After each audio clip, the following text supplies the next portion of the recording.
I'm going to have to ask you to say a couple of more lines because... Say something? And very interesting here, Sunil, of course, a daytime Supercross, as opposed to what we've seen in recent rounds, the nighttime Supercrosses. Perfect, perfect. Okay, you're getting a good balance between myself and Dhruv, right?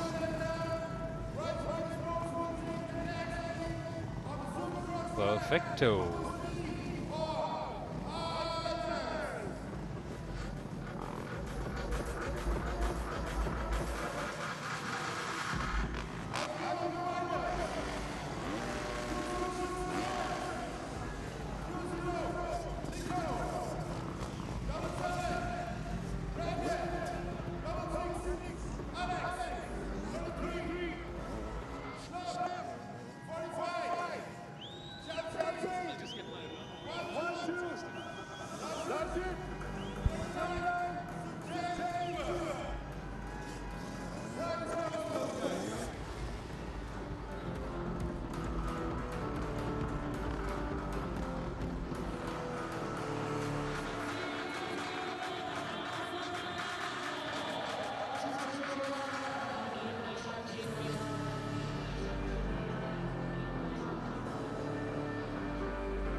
Ladies and gentlemen, we'll be shortly starting with the 85cc race, but before that, we will be doing our Indian national anthem in some time.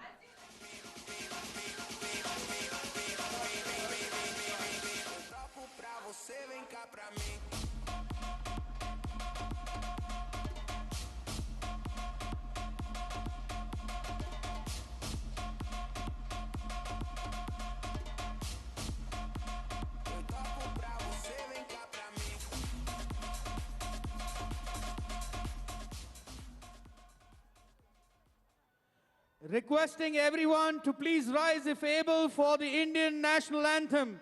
मैं आप सबको request करता हूं, आप please Indian national anthem के लिए खड़े हो जाइए. ರಾಷ್ಟ್ರಗೀತೆ ಹಾಡಲು ಎಲ್ಲರೂ ಎದ್ದು ನಿಂತ್ಕೋಬೇಕಂತ ವಿನಂತಿ. जनगण मन अधिनायक जय हे भारत भाग्य विधाता. पंजाब सिंध गुजरात मराठा द्राविड़ उत्कल बंगा. विंध्य हिमाचल यमुना गंगा उच्चल जलधि तरंगा. तव शुभ नामे जागे, तव शुभ आशीष मांगे. गाहे तव जय गाथा. जन गण मंगलदायक जय हे भारत भाग्य विधाता. जय हे जय हे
खोल सकते हैं.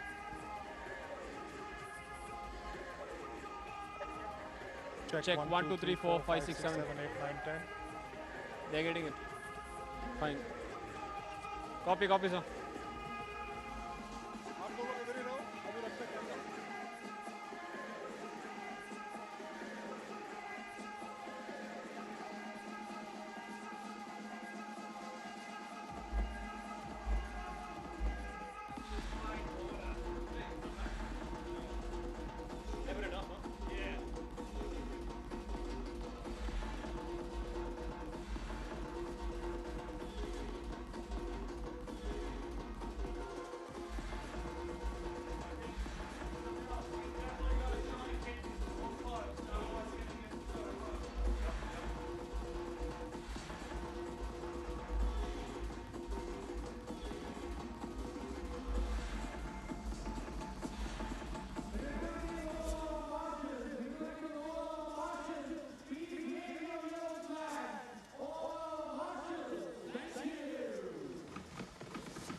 Sunday race day compared to Saturday practice day. Let me quickly go through the riders list out here, ladies and gentlemen. The hot favorite of the races, 567 here. Frank Hill, 34, we have 10 Henry, 34 Ashraf Hubale, 61 Yash Sinde, 29 Sujan Jiva, the local boy,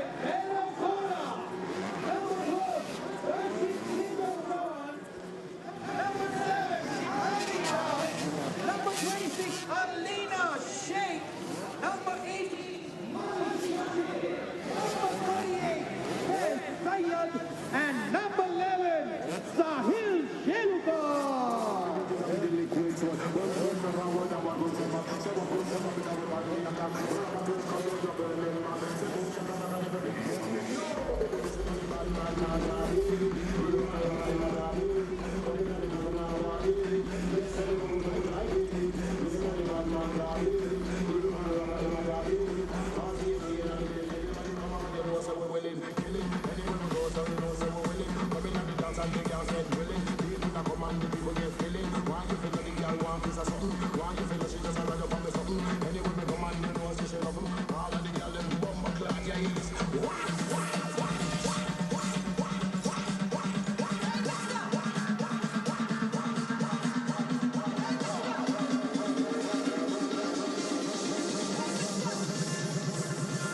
Pay attention to the drums.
to the hot favorite out here, Brian Gills from Gujarat Trailblazer.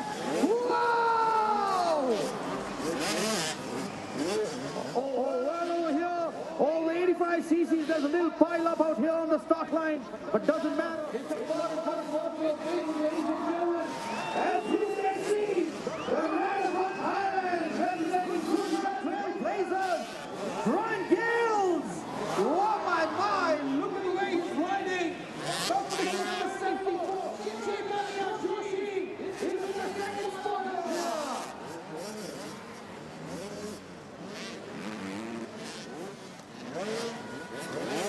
Well, ladies and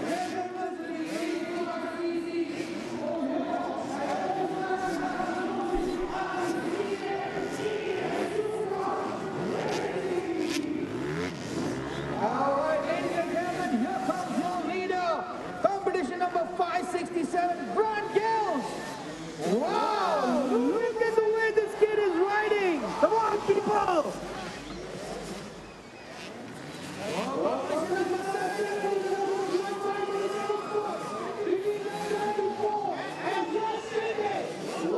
Fight for the second spot. As we see, a little bit of pile up out here. There others just had a little fall out here, but that's the part and parcel of racing, ladies and gentlemen.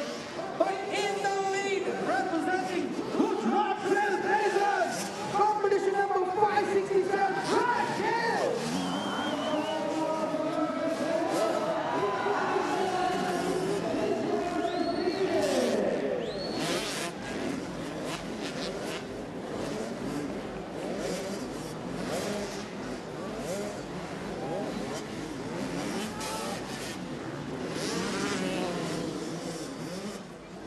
Well, ladies and gentlemen, let me tell you one thing.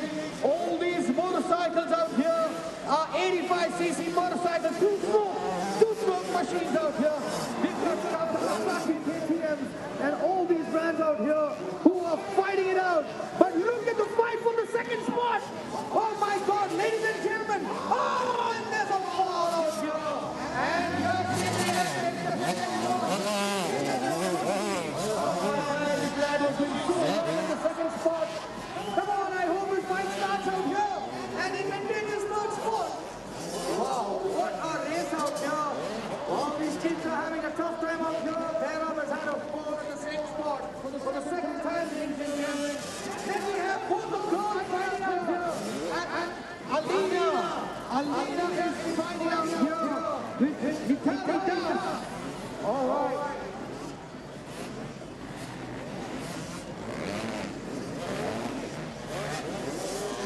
Well, ladies and gentlemen, oh my God! Look at the way he's hitting the finish line. He wins the heart of every person in every city. He won in Pune. He won in Bangalore. My God, I'm sure Gujarat Trailblazers.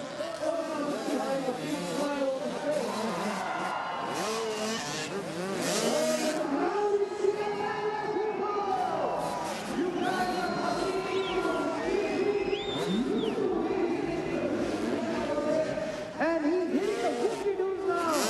Absolutely to watch.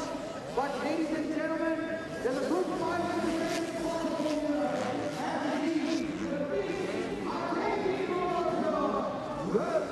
There's a good fight between both the girls, as I told you, between Alina and Nithila. But we have the leader, Brian Gills, here. Oh my God, look at the way this kid is flying. Absolute treat to watch, ladies and gentlemen. And let me tell you one thing, ladies and gentlemen, all this action happens only in Indian racing.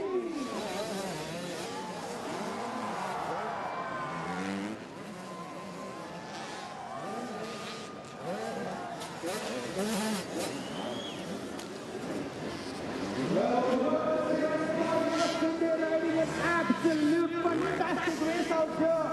He's steady as a ship in the second spot.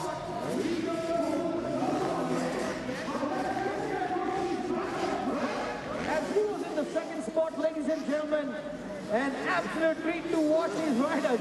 But look at who's charging out here. The crowd favorite, ladies and gentlemen. Whoa! My God, this is a sort of lion's heart for sure. Gujarat Trailways, you expect us to first rider over the Thailand. From the right here. Absolutely beautiful.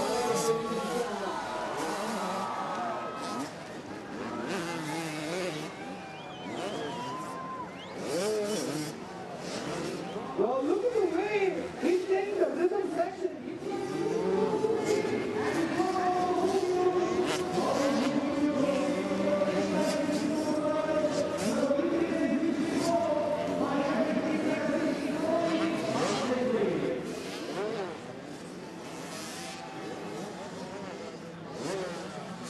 Ladies and gentlemen, put your hands together for your winner!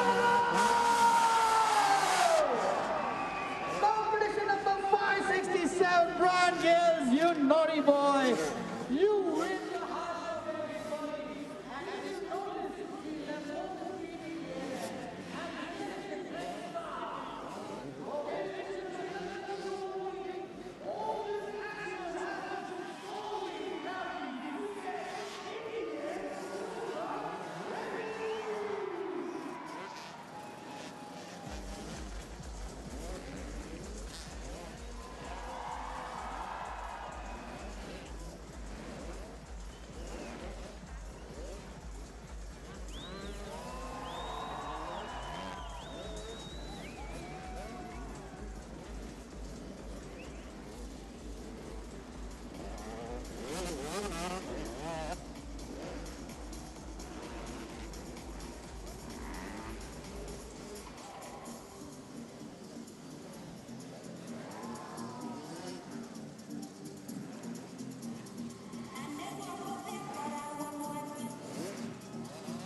Check 1, 2, 3, ladies and gentlemen. It's the final of SEAT Indians. Okay, I can.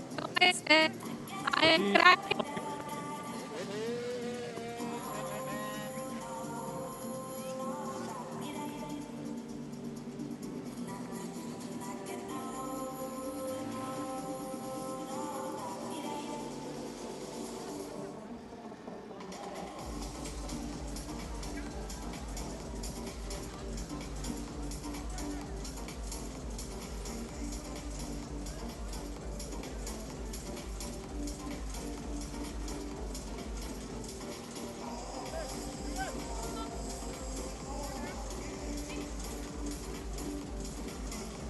Group checking the mic, can you hear me?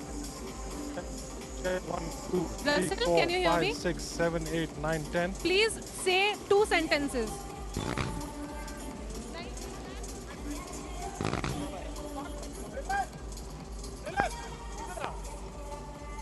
Check.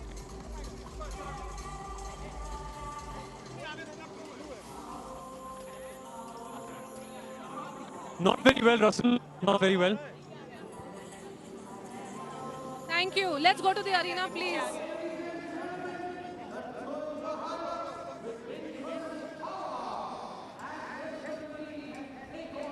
Let's go. Let's go.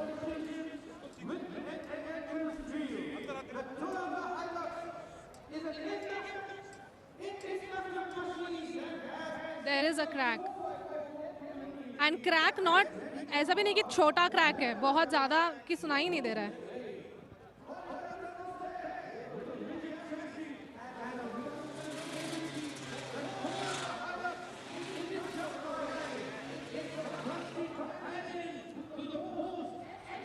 Oh, what a relief. Yes, I can hear. Dhruv? Yes, it's clear, clear, clear, clear. Good morning, good morning. Hello, 1, 2, 3, 1, 2, 3. Perfect, perfect. Can I hear Russell? Louder, louder, louder, louder. Okay, okay. Much better, Russell. This is incredible. My smile had gone. Say something, Sagarika. Huh? Say something. Yeah, hi, how are you, Somil? How are you feeling today? It's the final. अरे बहुत बुरा लग रहा है यार. अरे. No, okay, this is Tell good. me, Dhruv. Okay.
gentlemen, welcome to the SEAT Indian Supercross Racing League. 6 teams gear up for the ultimate showdown.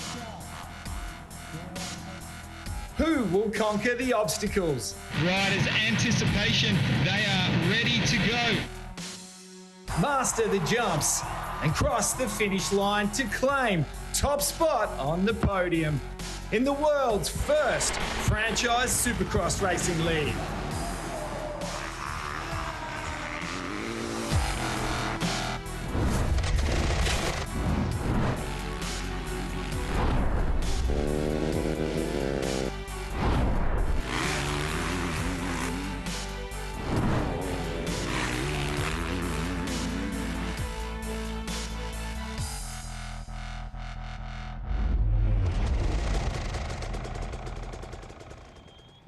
The stakes are higher than ever before.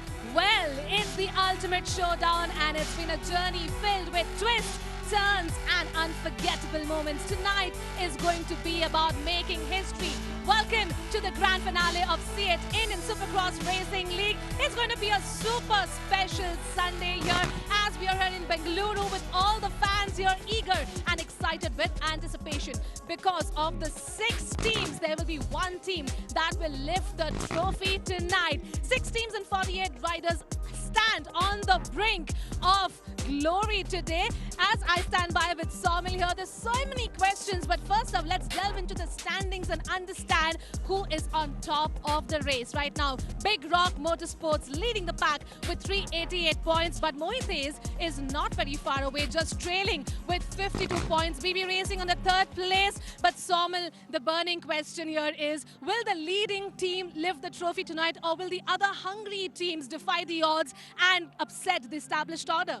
Well, if there's only one thing certain in the world of Supercross, it's that uncertainty will happen every single time. Last time out, Motes Racing were barely in the competition and they had an amazing round, climbing up all the way up to P2. So this time out, they're missing a few key riders and Big Rock Motorsport at the very top. They have got an all-star lineup. If they continue doing what they're doing, the title could be theirs for the home team in front of their home crowd. What a moment that would be. Absolutely. And it's the judgment day. Let's tell you what's coming your way. 7 races in 4 different categories. 450cc International, the big boys race. 250cc International, which is going to be fast and furious. 250cc Asia, where there's Thai domination, but Indian riders, we'll have our eyes on them. And at the end, we have the All-Stars race. Now, let's understand that we have these categories, and every category will play 2 times. A second chance for them to prove their mettle. And let's understand this as well. Whereas the points go by, every category, every race, the riders, they win the points. It just doesn't add up just to their individual points, but it also adds up to the team points. And that's where the build-up is. That's where the battle is. The battle of supremacy is about to begin. But let's head straight to Lee Hogan to understand how the track is here in Bengaluru tonight. The track here at Bangalore for the 3rd and final round is by far the biggest and most technical track that we've seen in the series so far. And one of the biggest changes that the riders are going to have to tackle is the fact that it's a daytime race, not under lights. We're going to need to keep plenty of water into the track, and the riders are going to have to keep themselves hydrated, that's for sure. Now, just like round 2 at Ahmedabad, we've got ourselves a very long starting straight, but this time it goes into a left-handed U-turn instead of a right-hand U-turn. We've got ourselves a corner, a couple of jumps, and we find ourselves up and over the big finish line tabletop. Now, a huge difference here for the 3rd and final round is we've got 3 lanes of rhythm sections, unlike the first 2 rounds where we only had 2. So a much busier track here at Bangalore. And then of course we find ourselves over near the end of the lap, and of course our whoop section. Now we've got 8 whoops here, including one that's a little bit low that gets us up to our first big one. If you have a look at the depth here, up to the top of our second whoop, it's going to be really tricky for these riders to skim across the top. And if you count them out, 8 whoops all the way to the end. This is a lot more than we saw at round 2 at Ahmedabad. We're going to see plenty of passing opportunities here through the whoops, and there's going to be some riders that really feel at home here in the whoop section, and others that haven't really done their time in the whoops. So this part of the track is certainly going to tell a tale. Once we exit the whoops, we've got a tight left-hand U-turn and we make our way across the starting straight. A couple more turns and we're up and over that finish line, completing one total lap here at Bengaluru. Well, you heard it from Lee. It's not going to be easy. It's a difficult track. 450cc, the showstoppers here, will be coming out first up. Tell me, what are the possibilities, Somil? I think it's going to be cloudy with a chance of chaos everywhere. Matt Moss is going to be leading this round coming into this one. However, things are so chaotic behind him because Jordi Tixier, his main rival, who you were actually in the middle of a fight with, right? You saw Jordi Tixier, Matt Moss in that bicker in Ahmedabad. They could be going head-to-head with each other, and there is a good chance that they could end up taking each other out. But that would be really interesting because Thomas Rimet, the dark horse, is tied on pods with Jordi Tixier for P3. He has a really good chance of stealing one up the inside. And the best part is, Thomas Rimet is actually going faster than Matt Moss in practice today. A 3-year fight for the title. This is going to be so crazy. And you couldn't have summed it up better. Well, the battle is going to be fierce and the pressure is palpable. Let's take a look at what the 450cc brings to you tonight. Never have we seen any Indian stadium being converted into a dirt paradise quite like this. 450cc International, the big guys. First ever winner in the history, Jordi Tixier from France. Oh, we have one goal, is to win. Cedric Supercross has dropped it from the lead. Cross jumping is what got me a little bit pissed at the end of the race. With a big battle with Cedric, you know. Jordi Tixier, new winner for PB Racing. 10,000 fans here in Ahmedabad.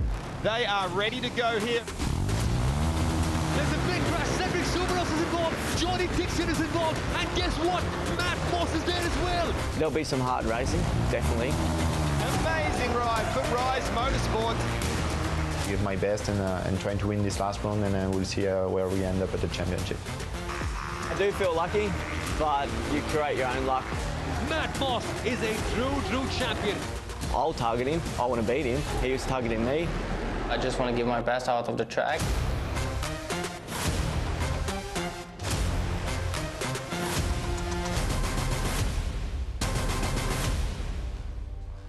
Well, hasn't the 450 class been exciting so far? First place, Matt Moss at the moment, 69 points. Thomas Rimet is back there in second place, 57 points from Jordi Tixier in third place. As we continue on throughout our leaderboard, Nico Koch. Camparisi there also. We've got Preston out of the UK, Charles Lefrancois, and the list goes on. As I welcome Samil back to the commentary tower. That was a very quick trip, my friend. A quick and a hot one, but worth it indeed, because right now we are just waiting for the 450cc international class to go ahead. And I particularly am so excited to see this battle between Jordi Tixier, Matt Moss, and also in the background, Thomas Rimet for Rise Motorsports. The three of them are involved in such a heated title fight, with only 10 points between the three of them. I get a feeling this chaotic start is going to be something that decides everything. Well, 15-second board, it's gone sideways, and we are off for race one of the 450 International. There's pandemonium everywhere. A couple of riders getting caught up in a bit of a fight. Jordi Tixier is in the mid-pack, not having the best of starts. He's off in P4. That Camparisi out at the head of the pack, and the dust is flying. We've got riders off the side of the track here. Absolutely. Lorenzo Camparisi for SG Speed Racers has got the Seat hold shot, but he's going side by side with Charles Lefrancois. At the moment in time, we see Camparisi in that blue and orange SG Speed Racers KTM leading ahead of what would be Nico Koch. So interesting stuff. Now the big question is, where is Jordi Tixier? Where is he in this whole championship fight? He is all the way back down in P12. And Matt Moss for Big Rock Motorsport, your championship leader, is currently in P8. Importantly, Thomas Rimet is in 7th for Rise Motorsports. This championship battle lead is all up in the air now. Well, I just saw Matt Moss absolutely flying across the whoop, so he is on a mission at the moment, and let me tell you, he has to try to protect that points lead, Sunil. And we're seeing a big battle at the moment in time as well, because right now we are seeing Charles Lefrancois trying to pass Nico Koch, and watch in the background because Matt Moss, ladies and gentlemen, has also entered the chat. At the end of the first lap, Matt Moss climbed all the way back down from P8 up to P4. That was a phenomenal performance by him. But watch this guy, Lorenzo Camporese, at the very top. He's a rider who has raced at the height of the AMA Supercross as well.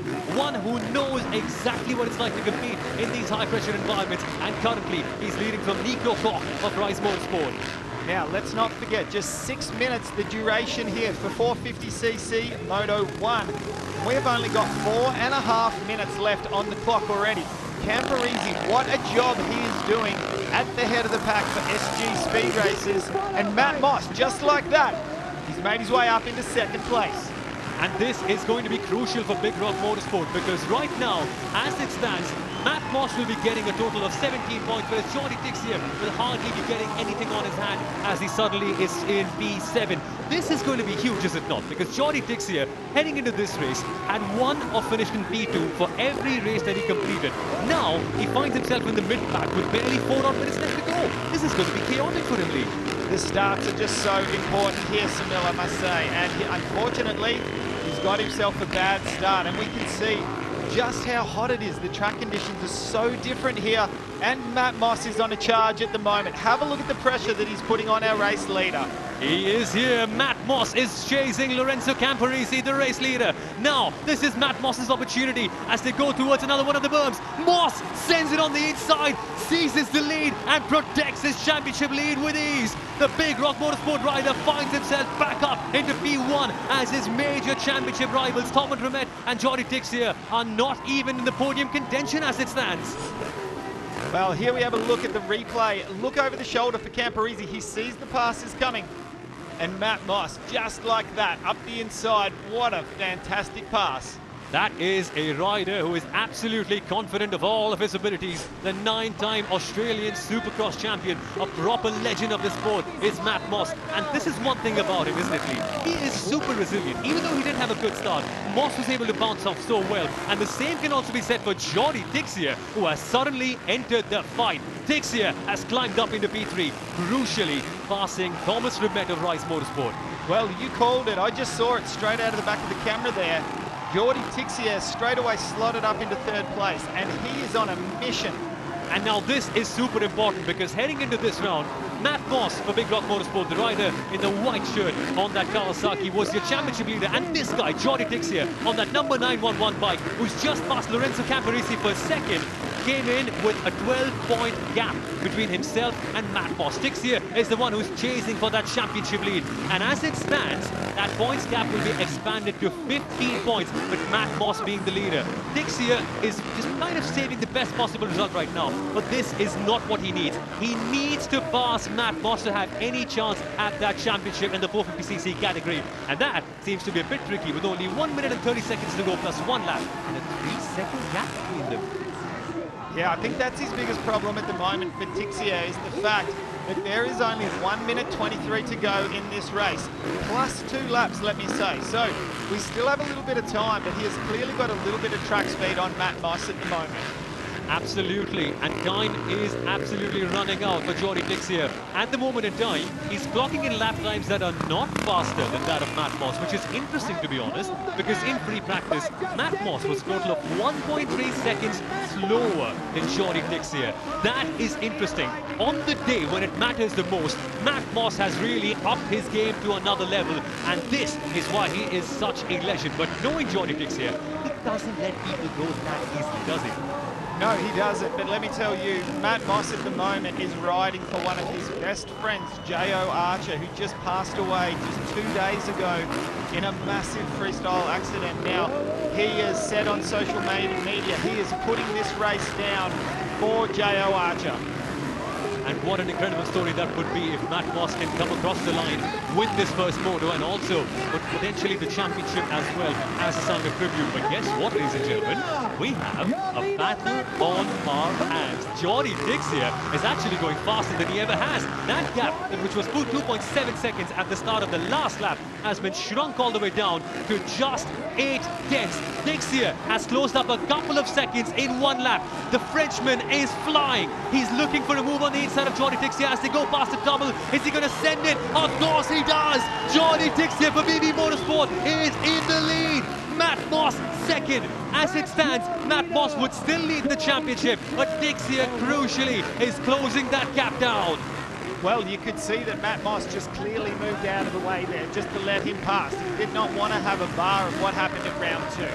That is very, very smart indeed, because in the All-Star race that we saw last time out in Ahmedabad, Jordi Tixier and Matt Moss clashed. And in that clash, Matt Moss really lost his head and ended up crashing back into himself and losing some crucial points in that All-Star race. Here's a look at that move, and very, very smart of Matt Moss actually. Even though he is losing this race and the points, he's looking at the bigger picture, is he not?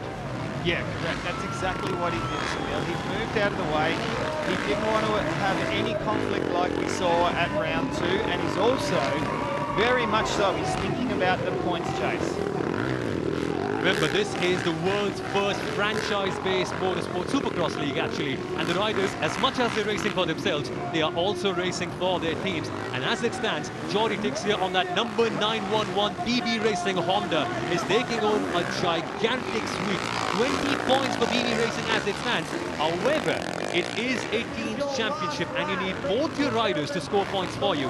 And as it stands, it's turning out to be quite a decent day for Big Rock Motorsport with Matt Moss also in second. Jordi Tixier, the extent of his greatness is such that in the last couple of laps, he's pulled out a 5-second gap in a couple of laps. He is on fire at the moment. 1 lap to go, Samil. So I reckon about half a lap to go for Jordi Tixier on board that BB Racing Honda machine. He is laying down a statement here, that's for sure. He has had 3 wins so far this year and 1 P2 as well. The only race in which he did not finish, well, he got 0 points from that, and even then, Jordi Tixier is fighting hard for the championship. When you get a DNF in a championship that's only 6 laps on, it's so hard, but Tixier wins the first moto in Bangalore. Jordi Tixier sets down the marker and says, Matt Moss, you might be the championship leader, but I am coming in fast behind you. Well, what a statement from the BB Racing rider, Jordi Tixier. Matt Moss still getting himself some very, very good points back there in second place for Big Rock Motorsports. And they're chatting again. This is interesting. Matt Moss and Jordi Tixier, even though they had a fight a couple of weeks ago and apparently that was solved, they're still having some words with each other, Lee. Well, that looked like some polite words there. I don't think they would... Oh, I don't know. Let's watch closely. Interesting. Now, for some context, Matt Moss and Jordi Tixier had a huge battle in the All-Star race in Ahmedabad, and there they collided and had quite a quarrel. But here, in this race, we saw some amazing racing with Matt Moss, who dropped back down to P8 at the start of the first lap, climbing his way up into the lead after passing Lorenzo Camporese of SG Speed Racers. The Big Rock Motorsport rider was firmly in command until Jordi Tixier in the background in the 911 BB Racing Honda came in fast. Yeah, what a charge it was from the BB Racing Honda rider. There, you cannot go any further than what Matt Moss did around the outside. So much space, but celebration time for Jordi Tixier. He is back at the head of the pack and he is very happy with that. He is quite the showman, is he not, Jordi Tixier? With that, he's taken his 4th moto win of the entire season and bags home a whopping 20 points. But importantly, there is a reason behind why Matt Moss let him go. The 3-point gap, it doesn't matter so much to him because as it stands, Moss will still have a 9-point lead in the championship, and with only 1 more moto to go in this category, that's a good amount to keep a hold of. It is, and he's thinking big picture here. He's thinking the overall championship, and more to the point, he's thinking of his franchise, Big Rock, that's what they're trying to do. They're trying to wrap up the championship here. And of course, Elijah Reese in P10 also scoring 6 points for Big Rock Motorsport, your championship leaders. They, of course, were missing Cedric Subaros, but now incredible to see Jordi Tixier winning in this first moto. But we'll be back with more action, folks. Stay right here. We'll be back.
Welcome everyone to the C8 Indian Supercross Racing League, and we are just at the conclusion of the first moto of the 450cc international class, and this is the overall points table in the 450cc class after that first race. Crucially, we still see Matt Moss leading with a 9-point advantage over Jordi Tixier, even though he lost that race. And in the background, we see all these riders with all their points coming in. But importantly, we saw Matt Moss leading for Big Rock Motorsport. But now, let's shift our focus to the second moto of the day, where we are going to be seeing the 250cc Asia class competing over here. Now, this class I particularly love because they have so many incredible Indian riders taking part with the best of the very best from Asia. And over here now, we are going to see some big stories unfold. So what are those stories? What's happening in this class? Let's listen in right away. There are going to be riders from India, there's going to be riders from Thailand and Indonesia as well. Time for these 250cc Asia Moto. Slow code for an Indian rider is leading this category. Sanarat Benjan, checkered flag, he's won for Big Rock Motorsport. If I can get whole shot, I want to win. 3 Thai riders in the top 3 of this 250cc Asia Moto race.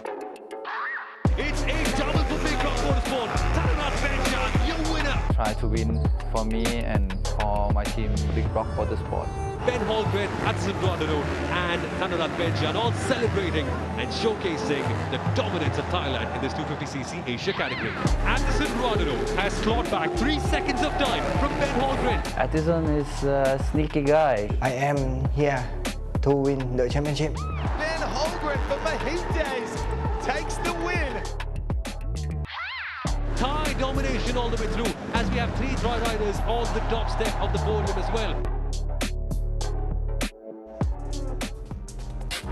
Well, was it not interesting to hear from our top 3, Sanarat Benjan, Addison Ruadaro and Ben Praset Holgren. Now, our leader is Sanarat Benjan for Big Rock Motorsport, and coming in lead, he has a 9-point advantage over Addison Ruadaro. And this is interesting because Addison has never won a race in this championship, but he's sneaked up and is almost in championship contention now.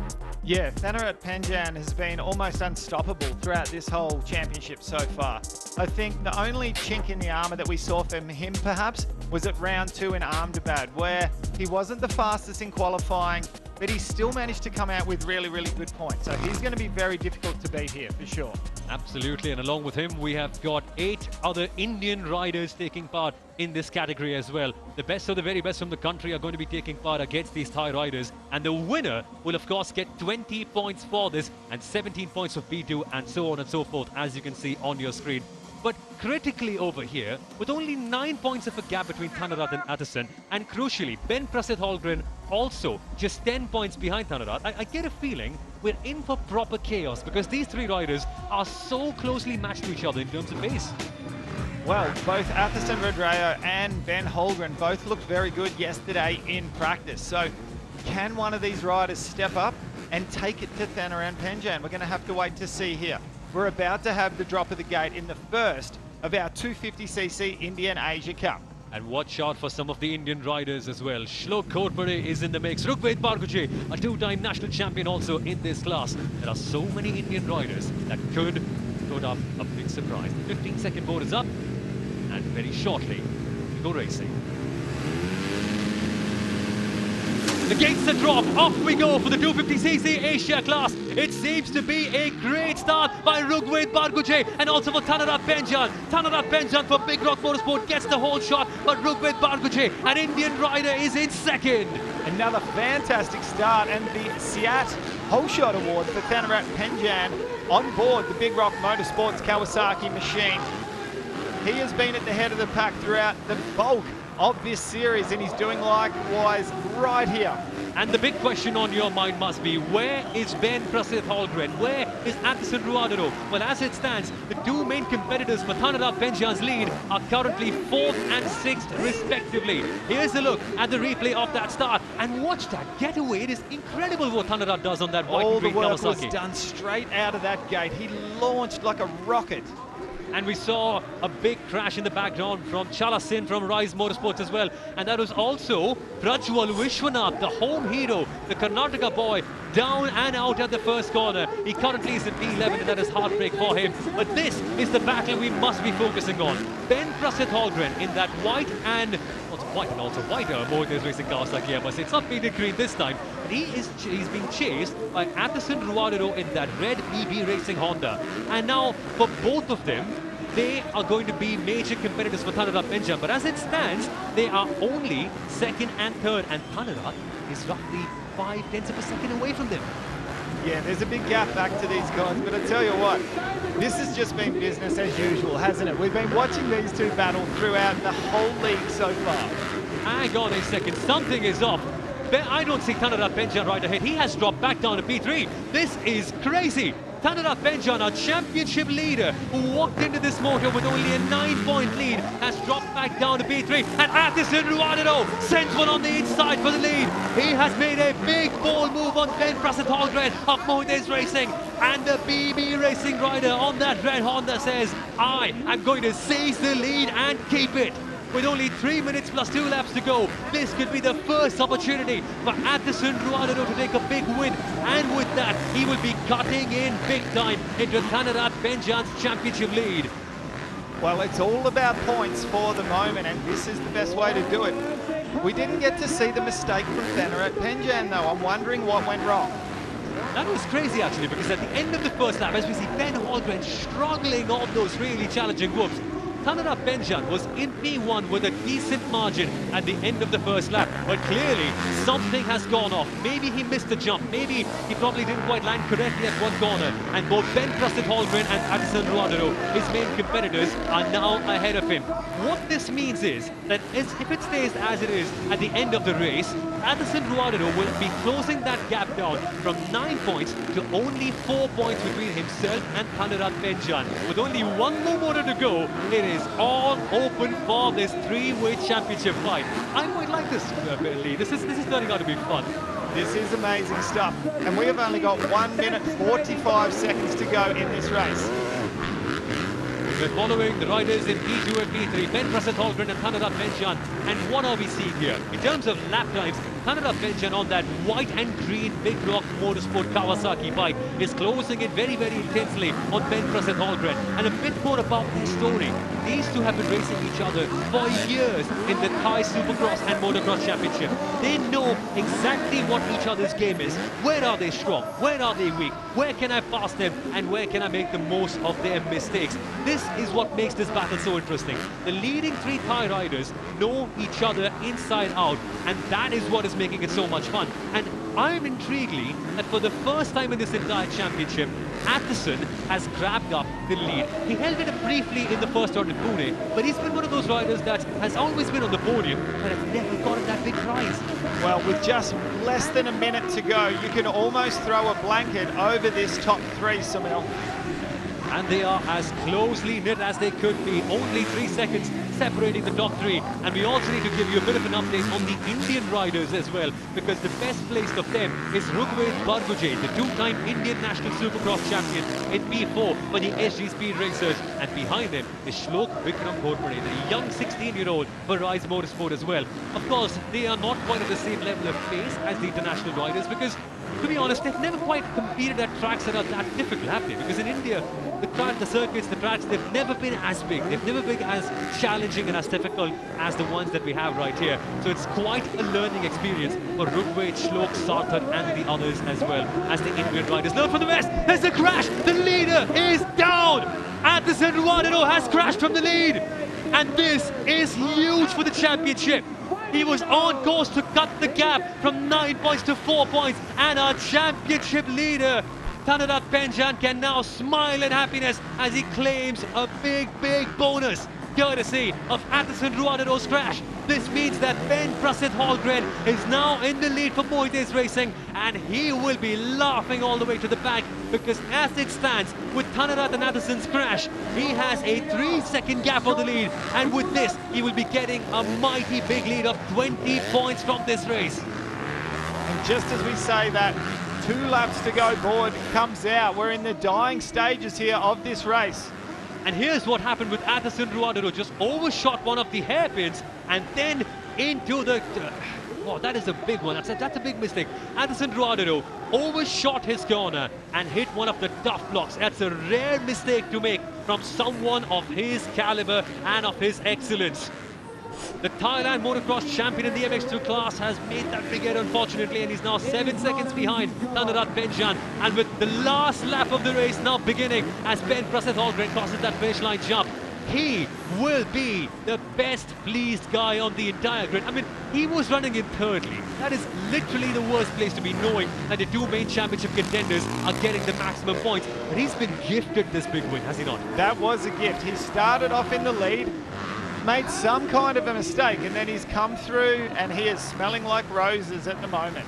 He was never as comfortable at this circuit as he was in the last round in Ahmedabad, but he will take this win with both hands, will Ben Prasad Holgren. He's a two-time Thai Supercross champion, and you can tell he's not taking any risk at all. He knows for a fact that all of his major contenders are right behind him. As he comes across the final couple of corners, Ben Prasad Holgren of Moites Racing will be closing in the gap. He was P3 heading into this race. Now, with the big 20 points, Ben Prasad Holgren from Moites Racing gets that big win in the 250cc Asia class. Win number 2 for him in the season, and he is back in the title fight. What a win for Ben Holgren. He has done what it takes to take maximum points here. Thanarat Benjan back there in second place. Still good for his championship. And I wonder what happened right there for Thanarat Benjan. He had that big error on the first lap, after which he was actually leading, but then he fell down to P3. But let's talk about this rider, Ben Holgren, a special talent from Thailand, and he's been congratulated by his main rival, Thanarat Benjan of Big Rock Motorsport. But here's a look at the entire race all the way through, and we saw Thanarat Benjan, look, in that white anchoring Big Rock Motorsport Kawasaki, getting the whole shot with Rugved Barguja of India also following him. And we saw a big crash with Prajwal Vishwanath, our home hero from Karnataka, go down, unfortunately. And then Ben Prasad Holgren at P2 until Addison Ruadero stole it away from him. That was a brilliant move by the BB Racing Honda rider. And you could see that Addison was on a flowly. I think I've never seen him ride with that much flow ever, until a big mistake eventually changed everything. Yeah, he just let that front wheel go over the top of the berm, and that's all it took. A mistake like that and put you out of the race. And that is precisely what happened towards the latter part of this race as well. And of course, Thanarat Benjan made a big error that dropped him down from P1 to P3. And then, while Addison Ruadero of BB Racing was cruising, this happened.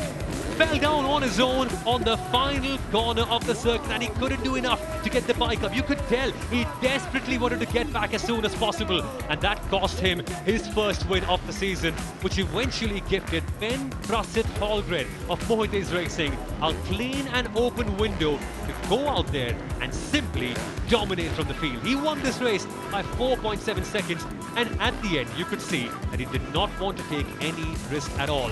Finally, with this big win, Ben Prasad Holgren finds himself well and truly back in championship contention. And importantly, with one more motor to go, it is going to be fun to see the difference between himself and Thanarat Benjan. Now, here's the results. Ben Prasad Holgren from Moites Racing in B1. Thanarat Benjan second for Big Rock Motorsport. But oh, the heart aches for Addison Ruadero, does it not, Lee? Yeah, so much heartache for him. But what a race we saw at the head of the pack. This class always provides so much action. It does indeed. And we saw an Indian rider in Rugved Barguja finishing P4, an incredible result for him as well. Of course, a lot of the Indian riders learning what it's like for all these riders to be competing against with each other. Now then, folks, that was the end of the 250cc Asia Moto. There is a ton of action coming up. Stay right here. We'll be right back.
Well, the action never quite stops right here at the C8 Indian Supercross Racing League. We just saw Ben Prasit Hallgren of Moites Racing take his second win of the entire season. And what a showman he is, the man from Thailand and also from Norway. And with that win, he brings himself firmly into championship contention with only 9 points between himself and the leader, Thanarat Penjan of Big Rock Motorsport. But crucially, it means that Atherson Ruadero has a tough task if he wants to win the title with only one more moto to go later on today. Of course, lots of Indian riders also competing, the best place of which was Rugved Barguje, you saw, in P4 with 65 points. And it's going to be interesting to see how well he and all the other Indian riders can do as we have one more race left on later today for this class. But that's only this class. We have a total of 3 of them, and while we might have seen the 450cc's and the 250 Asia class, we are now going to be seeing the most exciting one of them all, at least in my opinion, because we are going to see the 250cc international category go ahead. And this is interesting.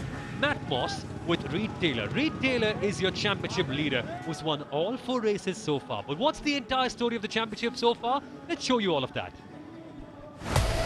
This is going to be their opportunity to shine underneath the bright lights. They are just flamboyant, fast. 250cc international class. We need to talk about one of these riders, Reed Taylor. He has got himself an incredible start there. This guy is on a mission. First ever international race win. Coming through the outside line is Reed Taylor. Hugo Mazzaro is checking who's behind him. To be honest, my plan is to win. A double victory for the Australian and the Big Rock Motorsports rider, Reed Taylor. The last few races I've pulled a decent gap, like quite quick, so yeah, definitely takes the pressure off a bit and yeah, just go from there. 4 out of 4 for Reed Taylor from Big Rock Motorsport. Reed showed that he's a good one, so now it's my turn to win. Hugo and me are good friends, but on the track, fight for the win.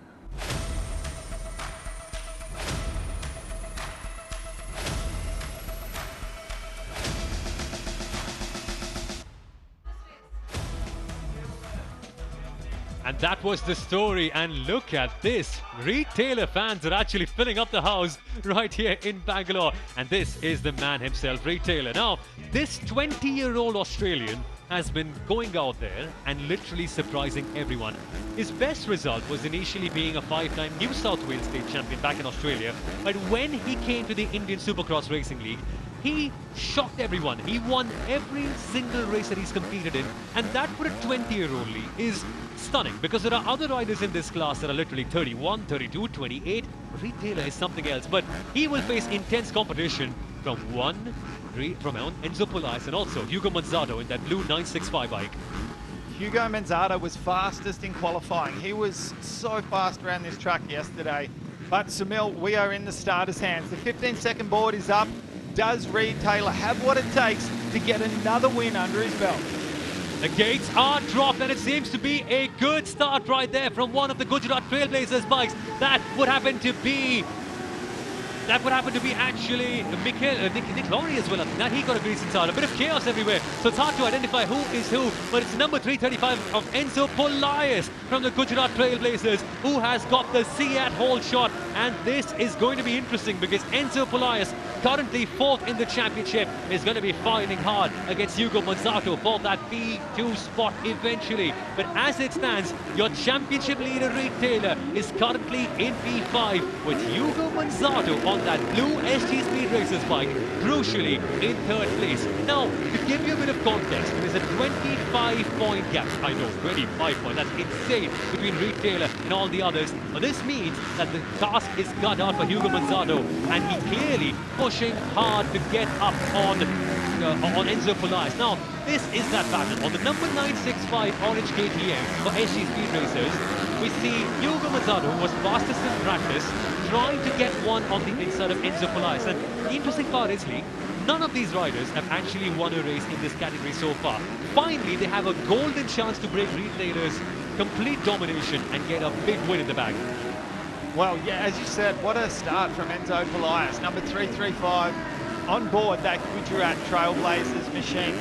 This is the start that he's been looking for all series long, but he has got Hugo Manzato all over the back of him. And wow, this guy's got some track speed here at Bengaluru. We saw Hugo Manzato going side by side with Enzo Polias right there for the lead. And this is going to be absolutely intense. Look at this. At the tail is Hugo Manzato for the SG Speed Racers. He wants this bad. You're watching P4 in the championship versus P2 in the championship. And the guy in 2nd place, Hugo Manzato, definitely wants to get on the inside to raise himself up in the championship title. And now that was a big cutback on the inside. But Hugo Manzato for the SG Speed Racers has taken up the lead. And he's told Enzo Polias, Enzo, you might be good, but I am faster today.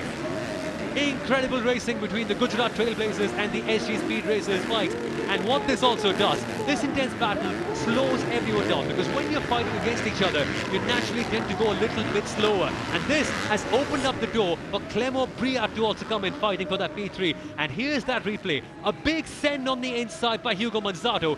And we saw that Enzo Polias tried to get a cutback, but he just did not get the momentum, did he?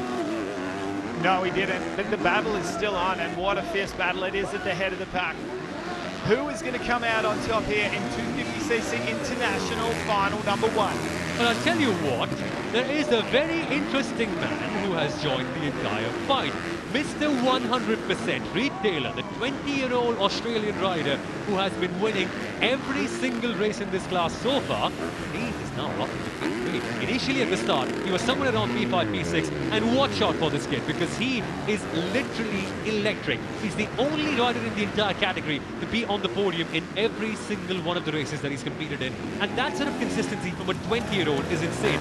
To give some context, in the last round in Ahmedabad, Reed Taylor was so fast and so good that he actually fell in the middle of a race and he still was able to come back in and win that one. That's the kind of rider Reed Taylor is, and so with him in P3, it is an ominous sign for all the riders ahead of him, because when you see him there, it means that there is going to be some fighting to do. But it seems like he's dropped down from a timing range, so something interesting has happened with Reed Taylor dropping down a couple of positions. And now, here's a look at a replay with the number 921 Uli Stalker making contact and eventually retiring from the race lead. Wow, we wonder what's happened there. You can see left sleeve up. He must have had some kind of a crash there. Yeah, clearly making contact was Uli Stalker for the SG Speed Racers, but his teammate at this moment in time, well, what can we say about him? Hugo Manzato is literally dominating. A 3-second gap between himself and all the other riders behind him. And this is somewhat expected. Hugo Manzato, the 25-year-old, is a rider who's been very good in the French Supercross Championship. He's consistently been around P3, P4 in that championship over there. And the competition in France, it's quite something, is it not? Because after the USA, after Germany, after Australia, France has some really good riders, and Hugo is someone who does extremely well back there. Yeah, he sure does, but I've just noticed Reed Taylor's moved his way back to 5th place now. So what has happened there? Interesting signs. What has gone wrong with Reed Taylor, our championship leader? This could mean that his championship domination, his streak of 4 consecutive wins, could come to a screeching halt. This is not good news for him. And as it stands, he will be losing a significant amount of points to Hugo Manzato, but it won't matter as much because he's built up a 25 points gap between himself and Hugo in that championship. That is going to come in really handy today, now that Reed is not doing extremely well. Let's focus on all the other riders. Enzo Polaris, number 335. Coming into this championship, he was the highest bid rider in the C8 ISRL auction, and all the teams recognize that Enzo is a talent that they must have in the team. And so far, he's not quite had the best season so far. He's only 22 and he's still only just sharpening his craft. But the one-time German and French Supercross champion is clearly now having the race of his entire season. It seems like everything is now flowing together for him, is it not? Yes, and he looks great on the track. His lines are coming together. He obviously likes the hard-packed tracks, I think, Sunil, as opposed to our last round where it was clearly a little bit softer ground at Ahmedabad. But just as we say that now, 2 laps to go board has come out for our race leader, Hugo Manzato. And this means that for Enzo Polaris and Clément Briat, the time is running out to be able to get out there and challenge Hugo Manzato for a win. Well, Hugo Manzato has been the kind of rider who you know has a ton of pace within him. You watch him in practice, you watch him in the time practices, and you understand that this guy is something special. The lines that he takes, the sorts of jumps that he does, the distances that he covers, you know that Hugo Manzato is a talent who could really claim a big prize on his day. But so far, the big prize hasn't quite been coming his way because one Reed Taylor has been stealing it away. Now, with only 1 lap left to go in this moto, this could finally be the day when Hugo Manzato says, I win the big one. 1 lap left to go for Hugo Manzato and the SG Speed Racers. And as it stands, it would be their first win of the season as well. Well, you called it, Samil, and as we say, that last lap board has come out. But Reed Taylor has moved up to 4th place. The Big Rock rider is trying to salvage as many points as he can. And this is going to be important because Reed Taylor is not just scoring points for himself, but also for Big Rock Motorsport in the team's championship as well. He might be okay losing that points in this category, but in the overall team's championship, you need to be scoring as much as you can for your franchise because eventually that's what gets you the title. And this is going to be some big points for the Gujarat Trailblazers as they finish 2nd and 3rd with Enzo Polaris and Clément Briat. But the focus has to be on this man as he rounds off the final corner. It's going to be a historic first win in the ISRL for SG Speed Racers and Hugo Manzato. Checkered flag is up in the air and Manzato wins the big one for the SG Speed Racers and for himself as well. Incredible stuff. He always was the bridesmaid, never the bride. Today, that changes. Incredible results for the Gujarat Trailblazers as well, as Enzo Polaris and Clément Briat have taken in a huge points haul. 17 points for Enzo, 15 points for Clément. In the team's championship, the Gujarat Trailblazers will be having the biggest month that they've had all year long. And have a look how excited our race winner was, Hugo Manzato. Polaris back there in 2nd place. Briat back there in 3rd with Reed Taylor in 4th place. We take a look now at our replay. Highlights 250cc Moto number 1. And what a start it was from Hugo Manzato right from the get-go. With that number 335, it was Enzo Polaris that was our original race leader. There was so much going on back through the pack. Plenty of crashes and all kinds of action. And have a look at the battle between the teammates here. And there was the pass up the inside for Hugo Manzato. The battle continued at the head of the pack as we had problems behind for Reed Taylor as the dust was flying. The hot conditions here, we are reaching up towards that 36-degree mark. here at Bengaluru across the big gnarly whoop sections here for the third and final round. A big overjump there. And that triple jump there we see number 921. That was Uli Stocker, the German rider, having some problems, but a race win. And how about the celebrations from number 965, Hugo Manzardo. All right, let's take a look at 250cc Moto 1, Manzardo 20 points. Pelias back there with 17, Briat 15, Reed Taylor with 13 points. Back there to Clement Lamarck, 13 from Sipple, Laurie and Andrea with 8 points. Our list goes on for the remainder of the riders, 250cc Moto number 1.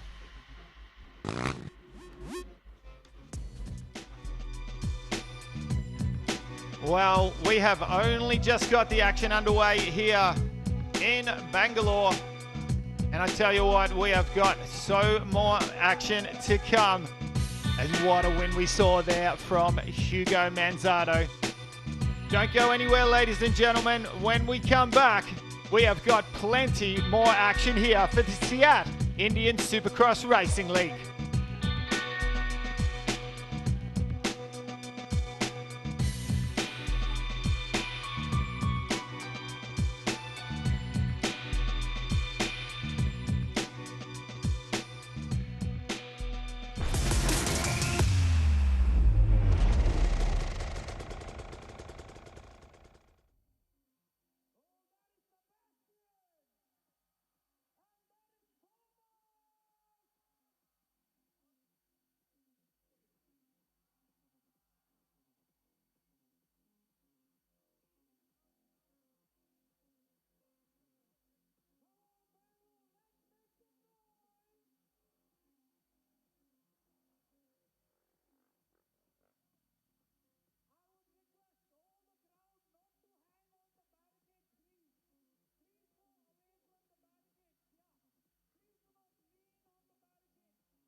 to be a bright, super special Sunday as teams came in here on the ultimate showdown of SEAT Indian Supercross Racing League. All the teams, all the riders want to give it their all because this is the grand finale of SEAT Indian Supercross Racing League, the world's first franchise-based Supercross League, a concept that was turned into reality. And today, all these riders here, it's not just about winning a race, it's also about getting that glory. It's a race for glory, and we've been having a spectacular time. Somil here with me, who's just catching his breath after the non-stop action. Somil, your emotions right now, it's D-Day.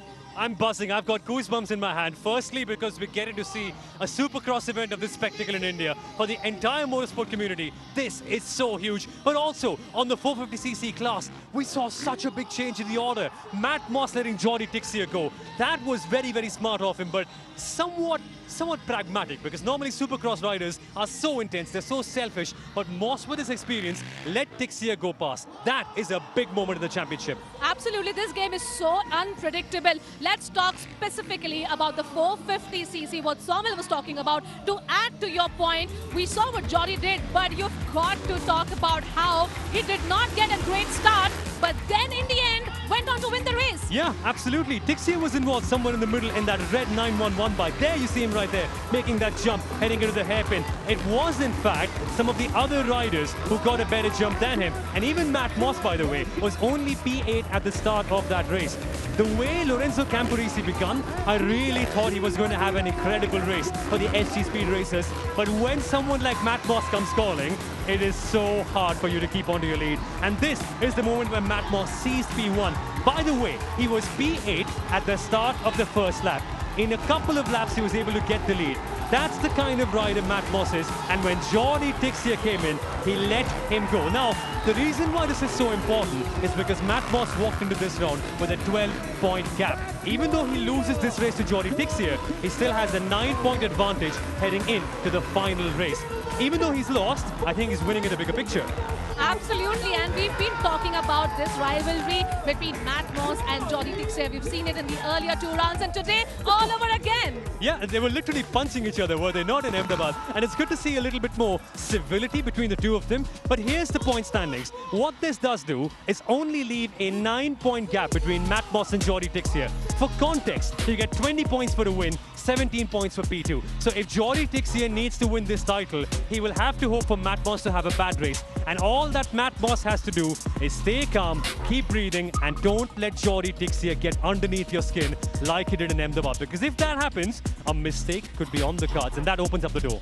But you've got to remember, now these riders are not just riding it for themselves, they're riding it for the teams they represent. There is another Moto2 coming up later. But let's shift our attention to the most dramatic races that we saw today. 250cc Asia. Well, Thanarath Penjan, we've got to talk about this person who has been leading so far. He gets the whole shot but loses the position. So much drama there. Yeah, exactly. Thanarath Penjan has been literally one of the most dominant riders. And at the start, we saw him being in P1 as we saw Prajwal Vishwanath, one of the Indian riders, go down in turn 1. A little unfortunate how that progressed. But eventually, we saw Thanarath drop back down to P3. And what happened there was Athison Ruadero of PB Racing, he was able to seize the lead and eventually fight out in an amazing battle with Ben Prasid Haldren of Moites Racing. Now, at that stage, I was thinking, can he win his first race of the entire season? Because for Athison, he's always been that kind of rider who's been on the podium but never been taking the big win. Then he crashed out from the lead. That Sagarika has to be the championship deciding moment of the season, because Athison Ruadero was a rider firmly in contention. All that does is open up the gap now for Thanarath Penjan. He can cruise in and enjoy and do his thing. His only competition now is Ben Hallgren in that final race. Absolutely, but we've got to give it to these riders. Also, there has been Thai domination here, and that maintained here, Somil. Absolutely. Ben Prasid Hallgren of Moites Racing. He took his second win of the season. It was sort of handed down to him, but you still have got to appreciate the talent and the effort of the guy, not making a single mistake in what turned out to be a very chaotic race full of attrition in this tremendous Bangalore heat. But what that does do is also put up a 9-point gap between Thanarath Penjan and Ben Prasid Hallgren. For Athison Ruadero, man, I feel for him. This guy was so firmly in the fight. Now, back down to P3. Well, so much adrenaline, there's so much excitement here. Of course, these riders are giving it their all because today is D-Day. It's the ultimate showdown and we're here in Bengaluru. There is so much adrenaline, so much excitement. It's a carnival out here in Bengaluru on the Judgment Day. Look at these guys making stunts and look at this crazy visuals here. Oh my God, this is what we live for. This is what we're here to witness on the final day and the spectators are absolutely having a great time here. How do they do it? Seriously, how do they do it? These guys are absolute daredevils, and even though you end up seeing this so many times while you're on ground at the Seat Indian Supercross Racing League, every single time it makes it all the more special. These guys are something else. These guys are special, and guess what? We've got some special guests here with us in studio. We've got CS Santosh, of course, India's royalty in motocross racing, and of course, C. Vijay Kumar. Very, very grand welcome. You have a big smile on your face. Your team's leading. How do you feel today? Feeling wonderful being here at the Supercross League. The final round is fantastic, and the atmosphere pretty much shows it. So very excited to be here. And CS, a word very quickly on Big Rock, right? You've got so many Aussie riders in your team. Matt Moss, Reed Taylor, now Elijah VC as well. What's this whole connection all about in the team? Hey, so back in the day when I used to race the national championship, I used to go to Australia to train. That's where the roots like come me from. and BG. We used to do this. So yes, so we built relationships in this manner. So I'm using my connections in that manner. Not bad. And that's where we started training. We both used to go to Australia. I think that's where the connection started from Santosh and for me. So we have this connection towards Australia because we know a lot of riders. Now we have good rapport with those riders. That's where the root comes from. Yes, exactly. Australia in that manner. And they're working out so well all the way through. But in terms of this entire league, right, I'm really curious to know your perspectives because both of you guys have won so many national championships. But at that time, we never had this sort of ecosystem. For you specifically, C. Vijay Kumar, because for you, right, at that time, do you wish we had something of this sort? Because the spotlight, the scale, the TV, the people watching, this is incredible, is it not? This is something massive. This is what we dreamt of back then. So we didn't have such a big media crowd track like this. And later on, it's good for the riders and people who's going to start racing now. It's for promoters and it's good for the Indian racing arena. Yeah. People we used to go to train, ride in abroad, but people want to come to India and ride. Yeah. That's a big change. Exactly. It's a huge change for us, and it's good. So what we couldn't, but it's happening now. But it's nice. It's absolutely fantastic. We've all been having a great time here. But Cees, I've got to ask you about the Indian riders here. How impressed are you with them specifically? Hey, so back in the day when me and Vijay used to race the national championship, we used to basically look at the YouTube videos for inspiration. We never had this dream. Yeah. We never had this dream, and today that dream is possible. And the fact that the Indian guys can compete with the international riders on a stage in India, it goes a long way. So we're very, very happy in this manner. Thank you so much. Well, I did catch up with Rugved before the race. Let's hear it from him directly. I'm dodging the ball like a matador. The haters gon' hate what they matter for. My passion to win what I can't ignore. Focused on having more goals I got passion for. Double platinum plaques I'm trapping for. I'm in conversation with Rugved Barguje, a 6-time national champion. Now, Rugved, you've been fantastic, a shining star for India in this league. How has your experience been rubbing shoulders with international level riders? Definitely, it's a great experience rubbing shoulders with the international riders. Got to learn a lot of new things, new techniques, and I have someone to target in front of me. Yeah. So definitely, I can push my limits. Talking about pushing the limits, we've seen how there's been Thai domination in your category, but you're not too far away. What are the Thai riders doing right and Indian riders need to kind of bridge that gap? They have a lot of experience riding with the international, like they are always, like they have races back to back. And in India, we don't have tracks like this. Yeah. It's like this is something completely different, so it takes time to adapt the jumps and even the bikes. So riding for the new team, riding with a new setup, so definitely it will take some time to get used to it. But definitely this time, this is the last round and I'll push my limits. Well, this league has certainly been a welcome start for that. How big a platform has this turned out to be for Indian riders? Definitely it's a bigger platform because in India every rider thinks to ride for the AMA World Championship. To go there we need a lot of sponsors and support from the family as well. So it's happening in India, it's a big thing. Now when you see so many thousands of fans here in the stadium, Is it too overwhelming or do you feed off from the energy? So it's too overwhelming, and yeah, the most of the focus is on the race. So it feels good to see the public cheering. Well, you've been consistent. We hope for a podium finish in the final round. Good luck. Thank you.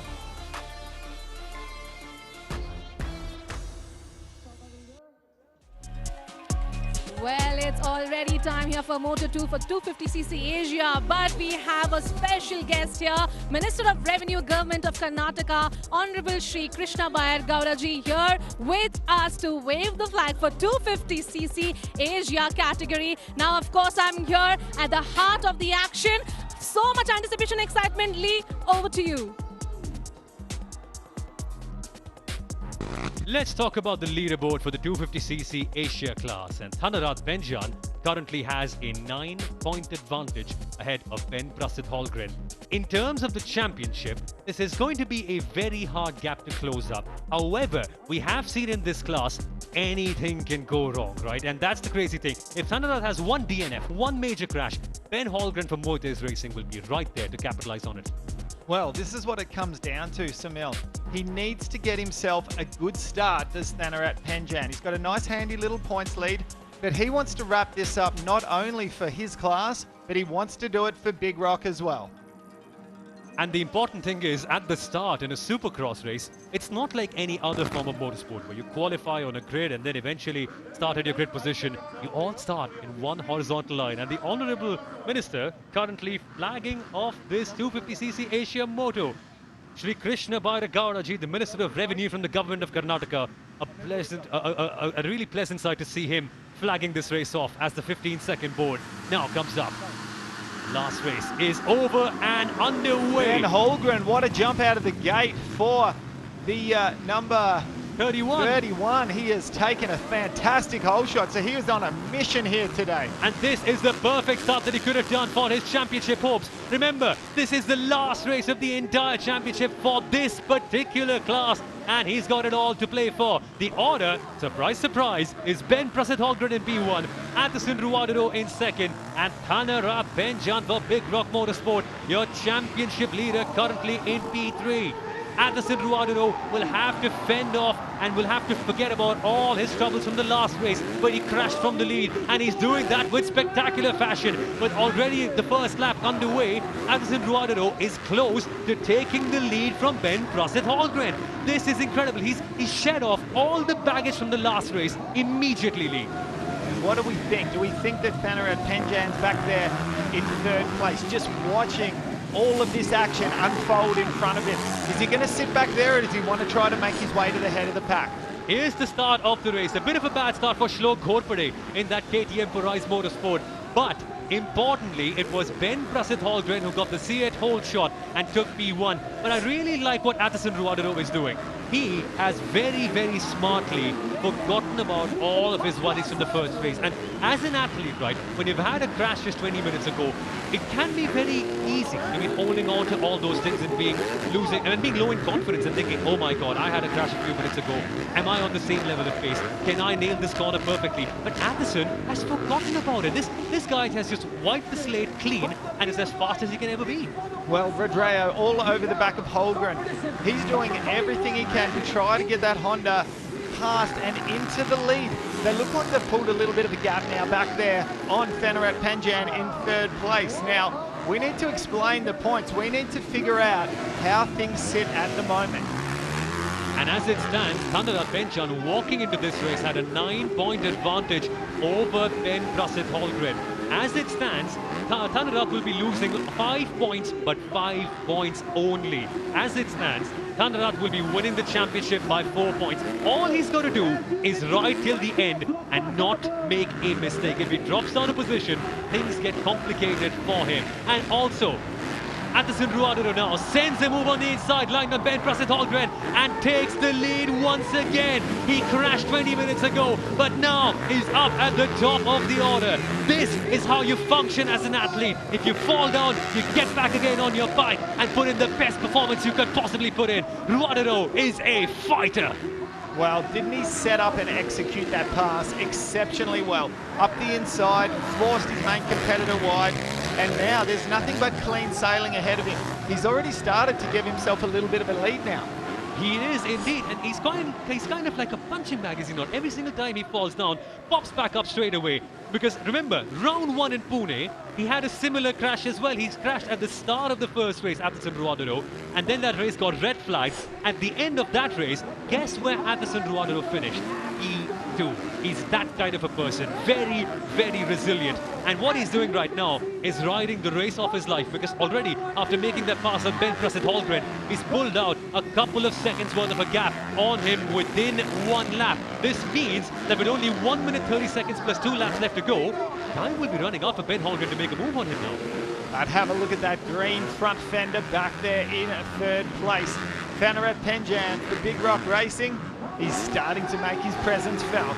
He is indeed, but Thanarat does not have to go aggressive. He's one of those really smart riders who knows exactly what the equation is. And for Thanarat, some part of him inside will be saying, Thanarat, let's go for the win, right? You are leading the championship. You want to win this race. Come on, let's go for it. But the logical, more mindful part of his brain will be saying, Thanarat, go easy. You don't need to take a risk. Well, I guess he has taken a risk because Thanarat Penjan has moved up in a second. But there's a big crash.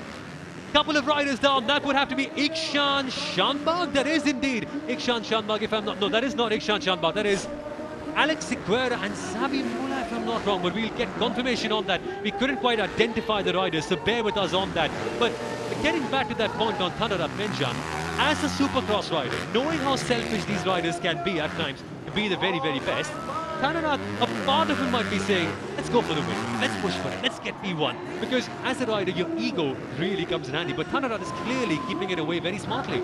Well, as it sits, Thanarat Penjan has moved his way up into 2nd place. Now, this guy knows how to win. Is he going to go out with a win and wrap up the championship, or is he happy to sit behind Rodreo back there in 2nd place? I tell you what, Addison Rodreo for BB Racing is putting together the race of his career at the moment. He must just be so happy inside that helmet. Indeed, he must be. Only a couple of laps left to go till this race comes to an end. And the 28-year-old Thai rider, Addison Ruadero, who's had a lot of success in the Thai Motocross Championship, will now be able to claim his first win in the C8 Indian Supercross Racing League. And we can tell you one thing, this one is a long time coming, because ever since we saw the first practice session of this championship, we could immediately tell this guy is something special. Well, I tell you what, Sunil, I'm really liking this track and how it's coming together. It's gone very much hard pack like round 1 at Pune.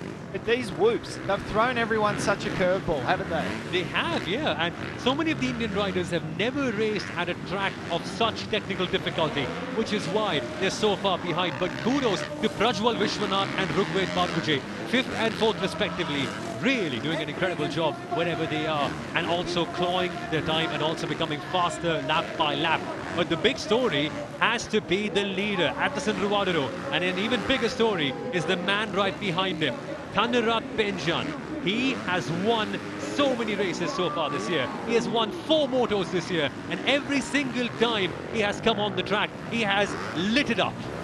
Well, let's follow Addison Rodreo as he comes through for the final time. He has got the checkered flag only a couple of corners away. He's tackling the whoops very, very smartly this time. He doesn't want to take a risk and throw it down. This is exciting times for the BB Racing rider. And now BB Racing will be taking another big win in this 250cc Asia class as well. Addison Ruadero rounds off the final corner. It's been a long time coming, but Addison Ruadero is a race winner in the C8 Indian Supercross Racing League. But importantly behind him, we have a champion.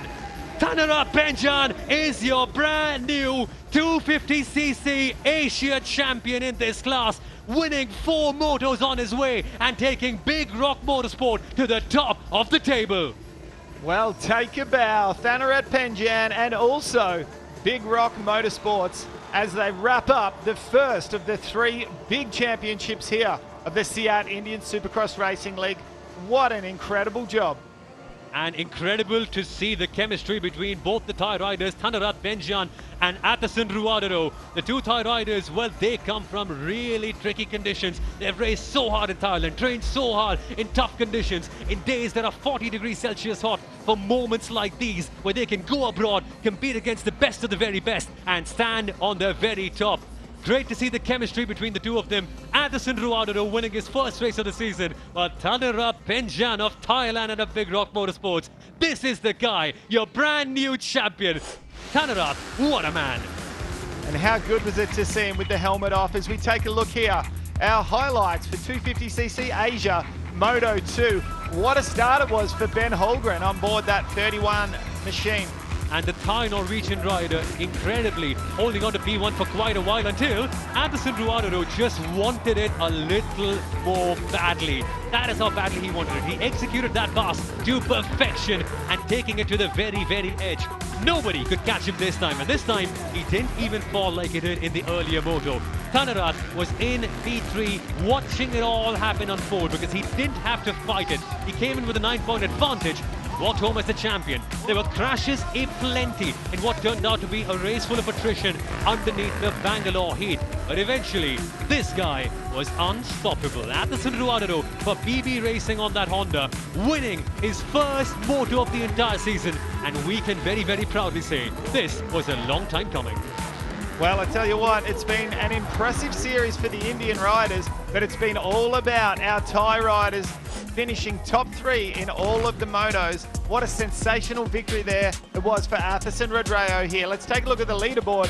Thanarat Benjan, 92 points, our overall championship winner for Big Rock. And the 31-year-old Thai rider sealing it in, and he can add to his list of championship titles won. What an incredible one. Rugved Bargoje, the highest placed Indian rider in this championship, finishing in P4 ahead of Jacques Gunavarna, Sarthak Chavan and the likes. And also so many other Indian riders, the likes of Prajwal Vishwanath, Sabi Mullah and Alex Sequeira, learning so much by competing against riders like Thanarat, like riders like Atherson and also Ben Holmgren. But we have a champion! Thanarat Benjan for Big Rock Motorsport aboard that number 71 is your new 250cc Asia class champion. But don't go anywhere, folks, because very, very shortly we'll be back for the decider of the 250cc International and also of the 450cc Asia International class. We'll be right here, folks. Stay right here.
Welcome back, ladies and gentlemen, to the final round of the SEAT Indian Supercross Racing League. And this is the decider in the 250cc international class. Reed Taylor of Big Rock Motorsport is your championship leader heading into this round. But Hugo Manzato has been clawing it all the way back. He got a big win in the first moto earlier on today.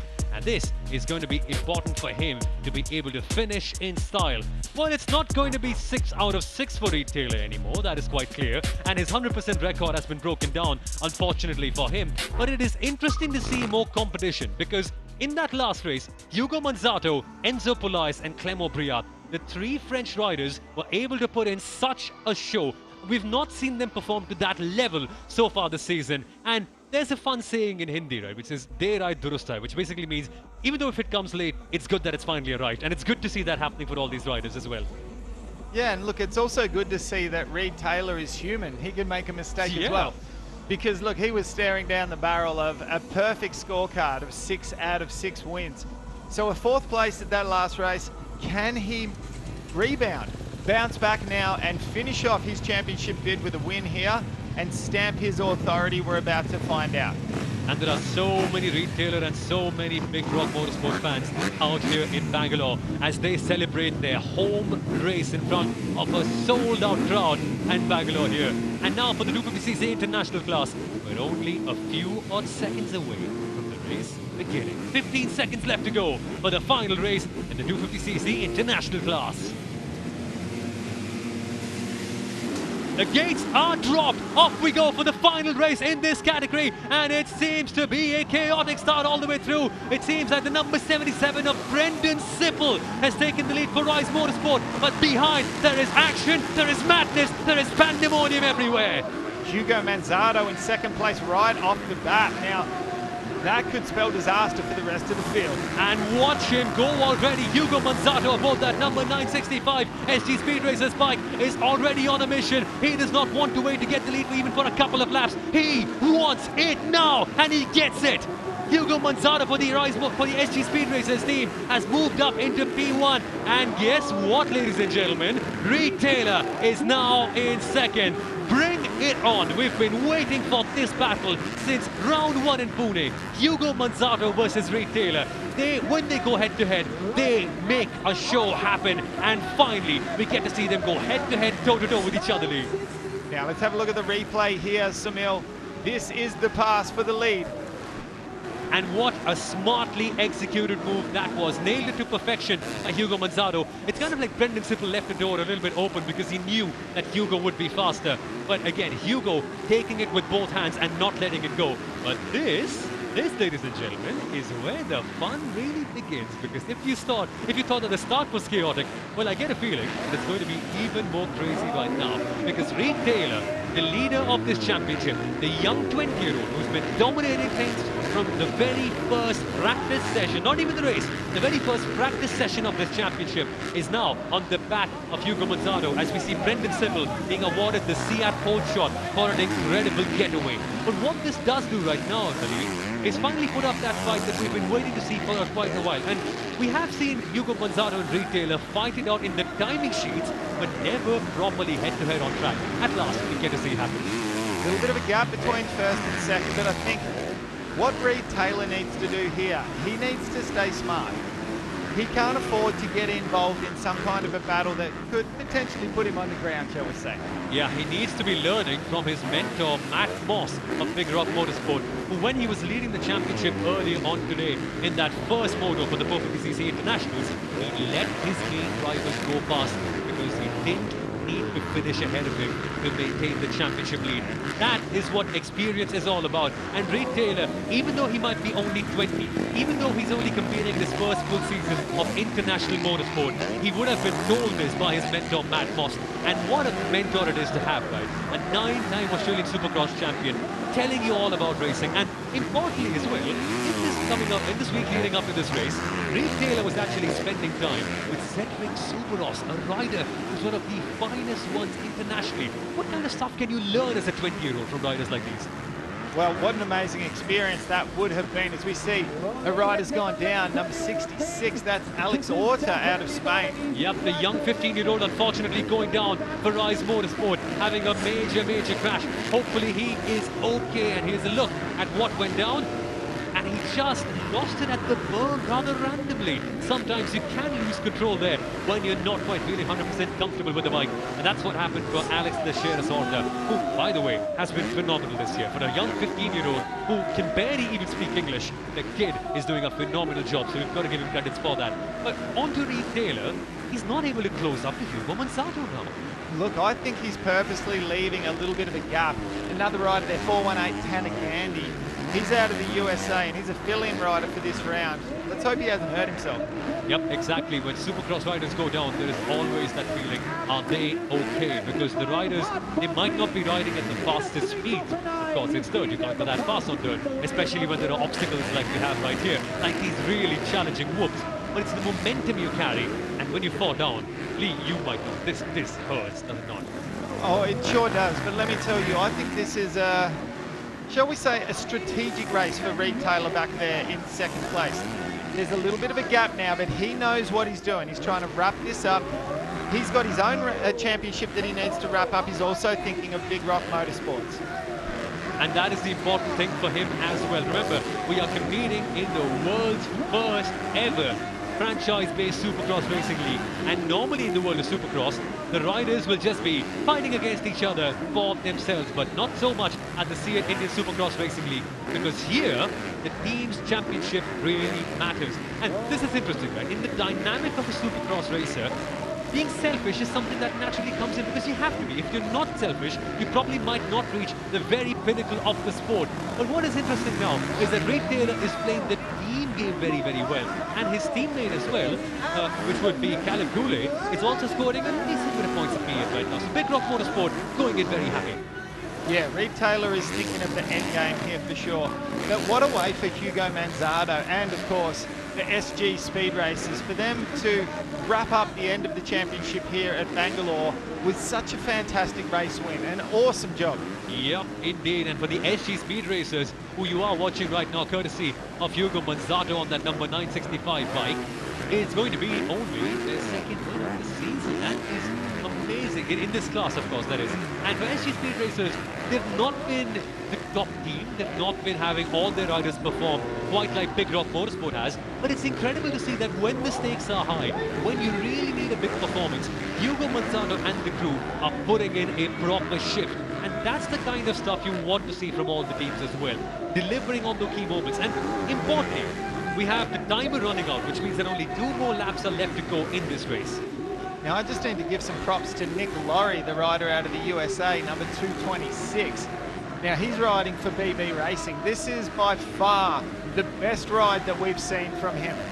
And also, a word on Andrea Bonifacio in P6. Andrea literally arrived in India yesterday afternoon. He hasn't even tested the bike. He just got on early this morning, did a couple of test runs in a small dirt park that we have nearby, and said, okay, that'll do, I'll go racing. And he finds himself up in P6. Andrea is such an incredible character. But now, only 1 more lap left to go for Hugo Manzato.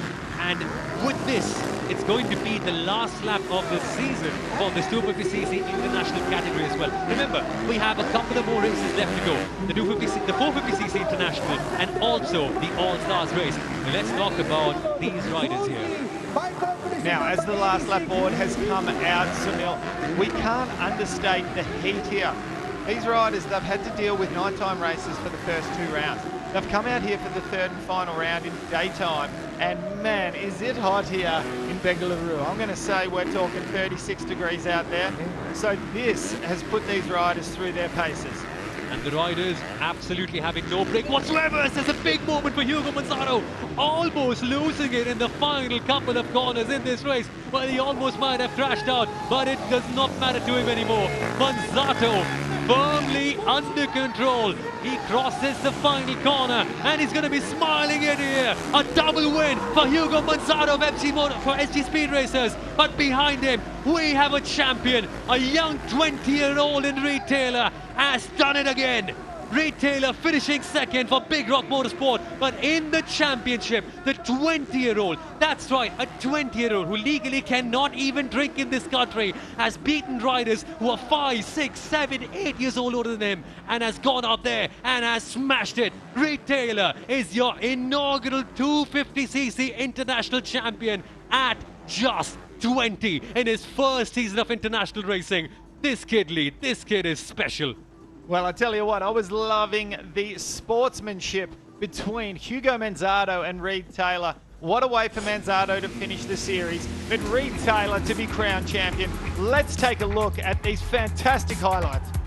There was chaos everywhere from the very first minute. We saw Brendan Sippel of Rise Motorsport get his first C-at-hole shot of the entire season, and eventually he was able to come home with a finish of P7. But in the background, there was so much chaos. Reed Taylor didn't get the best of starts. Hugo Manzardo certainly did. He got on the inside line of Brendan Sippel and made it work to perfection. And once he got hold of the lead, never let it go. Reed Taylor in the background also got P2 very quickly for Big Rock Motorsport in that Kawasaki. But importantly, he wasn't pushing as hard, was he?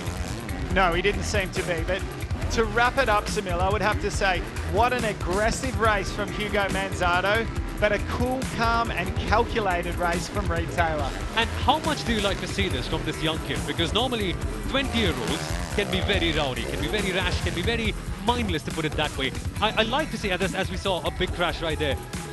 That was Tanner Gandy, unfortunately. But I like that Reed Taylor as a 20-year-old has the maturity of a 40-year-old rider, because normally 20-year-olds aren't that smart. They'll always go all out.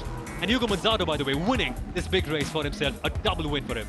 Yeah, great replay there of the fantastic win from Hugo Manzardo. But get back to what you were saying, it shows maturity from Reed Taylor. Let's take a look at the leaderboard. First place, Reed Taylor, 110 points, dominating form. Hugo Manzardo, second place with 95, and Enzo Plias back there with 80 points in third place for the Gujarat Trailblazers. And crucially, tons and tons of points being added on for the Gujarat Trailblazers by Clemo Briat as well. And of course, a tough race for Alex Teixeira-Zorta for Rise Motorsports, as he is P9 in the championship. But we have a champion in the 250cc international class. It is Reed Taylor with a big win for the entire class of Big Rock Motorsport. But in the end, Hugo Manzardo won for the SG Speed Racers. But one more class is left to go. Folks, we'll be back with the 450cc international and also the All-Stars race after a short break. Stay right here.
Take a deep breath and exhale. That was a tremendous race for the 250cc international class, with Reed Taylor being crowned a champion. And what that does do is put Big Rock Motorsport firmly in P1 as well, as they have 509 points. It's an almost unassailable lead, but we still have two big races coming up. This is Big Rock Motorsport, and then behind, Motes Racing and BB Racing are in a really tricky fight for P2.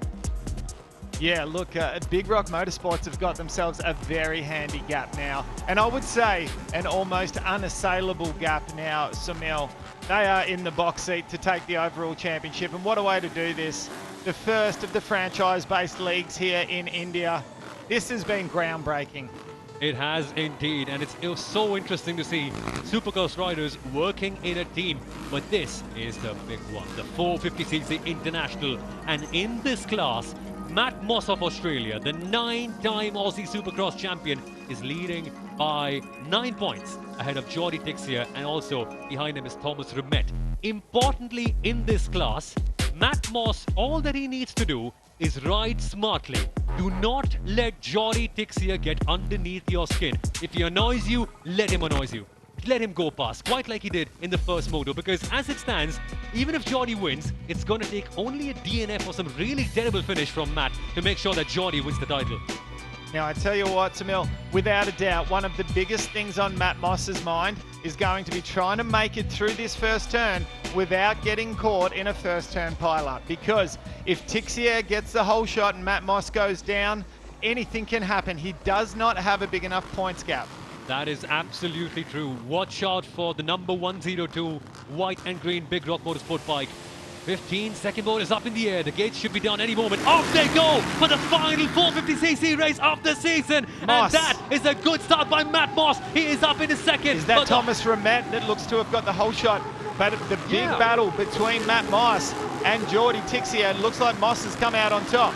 That is absolutely correct. Matt Moss is in second place. Jordi Tixia is in third. But importantly, the Seat whole shot belongs to Thomas Rumet, who walked into this race as P3 in this championship. Remember, he could also fight Jordi Tixia for second in the title. And if he wins this, oh, will he be getting quite a big points haul from this one. 6 minutes plus 2 laps in this race as Thomas Rumet gets the big whole shot. And now, the psychology will come in handy. Jordi Tixia is right behind Matt Moss. You think he'll let him go, Lee? I don't think so. Not at this early stage while they're trying to set themselves up. What I'm wondering is, how aggressive is Jordi Tixia going to be on Matt Moss? And we're going to have to watch these two, because that's where the story's at. Absolutely. And Jordi Tixia aboard that red BB Racing Honda, bike number 911. He will be riding with such intensity that you'll see him literally send moves on the inside. That'll be super aggressive, and you'll be thinking, well, how on earth did he do that? That's the kind of rider Jordi Tixia is. Flashy, flamboyant, aggressive, and importantly, fast, and he's a winner. And what a start to 450cc International Moto number 2 have we seen from Thomas Rumet. Now, I think he's going to be hoping that Matt Moss and Jordi Tixia are going to get caught up in some kind of a battle, and he's just going to be able to walk away all by himself. As we see, that's exactly what's happening at the moment. And to be honest, we have seen Matt Moss and Jordi Tixia be involved with each other in a big crash as well. As Tixia makes the first move, he sends one on the inside of Matt Moss, and this battle has already begun, and Matt Moss says, I don't want to have any of it.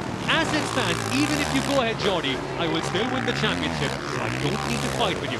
That is a rider who has seen and done almost everything there is to see and do in the world of Supercross. He's been very smart with a couple of those let-bys that has let Jordi Tixia go. But I'm interested to see now how fast Tixia is going to try to reel in our race leader, Thomas Rumet, and then putting a rider in between the two. It's not going to be enough, but Tixia, all he can do is to go out and try to win this race, and then the rest, well, that's out of his hands, isn't it?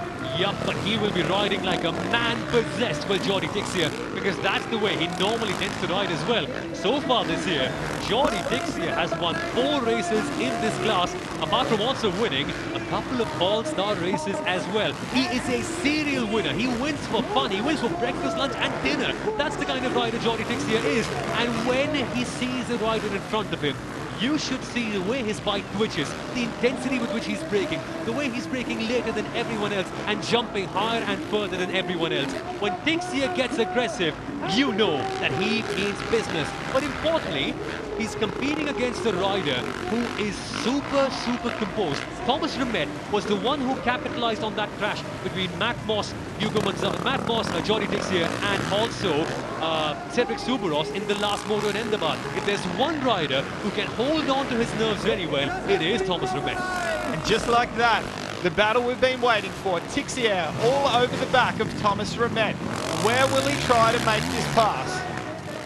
There are 4 berms, 4 U-turns that are banked where Jordi Tixia would ideally have the best run to make a move. And also, remember, these riders, if they get a good enough move and if they get good enough momentum, they can also make passes on the jumps. And that is something that Jordi Tixia is very good at doing. He's passed so many riders up there, but now he is coming. Tixia puts his nose on the inside line of Thomas Rimet and says, "Hello, Thomas. Remember me? This is going to be a fun fight with only 2 minutes left to go." Jordi Tixia will have to put his foot in the door, and so he does. Tixia sent one on the inside and takes the cutback. Jordi Tixia for the BB Racing Honda team is now your leader. Well, what a beautiful pass and well-executed setup there from Jordi Tixia. We saw Thomas Rimet. He tried to do what's called the over and under move, tried to come back and almost clip the rear wheel of Jordi Tixia. So I think he opted to be smart there. Real estate prices in Bangalore are super costly, and again, 2 into 1 doesn't go. There's only so much real estate here, and Tixia maximizing every single piece of it. Here's the move. You could tell that he wanted it so badly. Right from the start of the jump, Tixia had only one thing on his mind, that critical inside line, and so he made it work to perfection. And now, if you want to see an exhibition, now track the times of Jordi Tixia. Now watch how far he goes ahead. Within only 1 lap, Jordi Tixia has pulled up 2.2 seconds.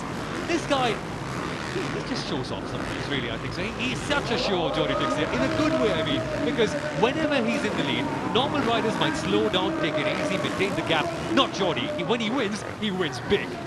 He sure does, and he's showing everyone how it's done at the moment. However, we can't forget about the fact Matt Moss back there in 3rd place. He doesn't need to be up here battling with Jordi Tixia to try the overall win. So he's got 7 seconds gap. He's ridden very smart today, but Tixia has been on an absolute charge. I think one of the biggest problems for Jordi Tixia was round 2 and the DNF that he had where he was unable to finish Moto number 1. Yeah, and when you have a DNF in a championship that only has 6 motos, that is such a hard gap to overcome. There is no doubt whatsoever that in this championship so far, Tixia has been the rider of the season.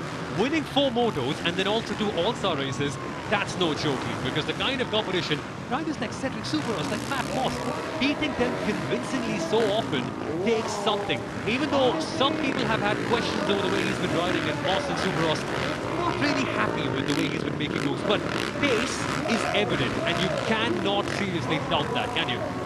Yeah, it was a lot of fun seeing the 2 Frenchies, both Jordi Tixia and Cedric Soubeyros, go head-to-head and having their on-track battles. There was quite a bit of drama going on. But as we can see at the moment, nice little handicap there. Back to 2nd place from Jordi Tixia, back to Thomas Rimet in 2nd place. Continuing to hold on to 3rd place, Big Rock Motorsports rider Matt Moss. And let's also give credits where they are due. Charles Lefrançois from Moites Racing doing an incredible job riding in P4 at this moment in time. But nobody has been more crazy, nobody has been more fast, nobody wants it more than Jordi Tixia does today. He's been putting in lap times that are literally almost 1 second faster. Actually, not 1 second, 0.8 of a second faster. Fair enough, 0.8 of a second, as if that's a very small gap in itself. Tixia has been on another planet today, but that one DNF lead, that one crash with Soubeyros at the start of the round in Ahmedabad, that might be hurting him even more now. But you know what? It's not your race wins that get your championships. It's how you manage the bad races. And that's the one that's cost him big time, that DNF. And it was Matt Moss who's minimised those bad races. And he's going to come out on top. If positions stay the same, he continues back there in third place. Thomas Ramet, he's been very impressive this third and final round in Bangalore. Absolutely, and consistency is the name of the game. Matt Moss has finished on the podium in every single moto in this category. The same can also be said for Jordi Tixier, every barring one. But he's coming across the final couple of corners. He is going to be relishing this one. He is winning by such a margin. He is Mr. 450cc. Tixier coming across to win his 5th moto of the season. An incredible ride for the Frenchman, winning for the BB Racing Honda. But it is not him who takes the championship in this class. Matt Moss for Big Rock Motorsport about that 102 is going to cross the finish line and be your inaugural 450cc international champion. There he is, Mossy, the champion of the class. And there he is, a nice little fist pump to the crowd. And of course, he did that for J.O. Archer, his very, very good friend who passed away just a couple of days ago. He will be ecstatic with that race win. But as it sits at the moment, Jordi Tixier with a fantastic win here. And he has shown the crowd here at Bangalore how it's done. Elijah Weesey, Matt Moss's teammate there, just congratulating the champion. And of course, Thomas Ramet there, finishing in 2nd place, coming over and giving a nice little handshake there to Matt Moss. The Big Rock Racing team riders, Matt Moss and his teammate from the Asian class, Thanarat Penjan, doing some serious celebrations. They've got some nice jerseys there with the number 1 on.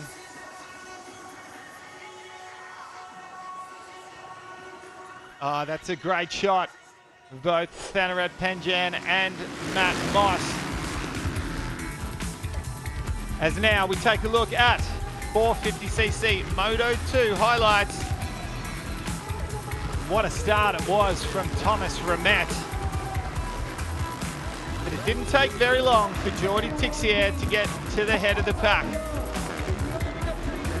Here we see Tixier all over the back of Matt Moss. Little bit of a look there over the right shoulder of Moss as he lets Tixier slide on by. And the battle erupted here at the head of the pack. What a pass it was there from Tixier as he made that pass on Thomas Ramet.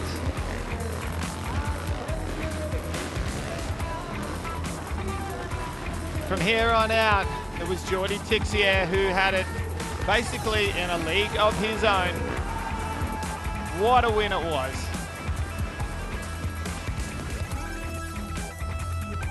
But when it was all said and done, Matt Moss was the champion. And he wrapped it up with a nice fist pump. Talk about dominating the race in both the motos. It is Jordi Tixier. Jordi, talk us through the emotions and how much did you enjoy racing out there in the dirt? Track is super tough, guys. I mean, the track is tough, but they make, again, a really good job. I mean, they don't have any dirt over there. But I mean, yeah, it's pretty tough. It's pretty slippery, but, you know, it's the same for everyone. We have to ride in every condition. And I must say, I feel comfortable. I'm not pushing myself so hard because it's pretty easy to make mistakes, but you know, motos is long. So I need to improve my start. If I improve my start, then it's going to be even easier. But still, I really enjoy both moto. 2 moto win. That's a shame that we missed the first one in Ahmedabad. But overall, you know, I'm the one who win the most of motos in this championship. So I see that the public came over really much. I really appreciate that. Hopefully you guys enjoy the battle. 1 more to go for the All-Stars. Well, you've been the comeback hero the entire season. You've been also dominating the race. A word on Matt Moss, who's won the championship. Yeah, you know, congrats to him.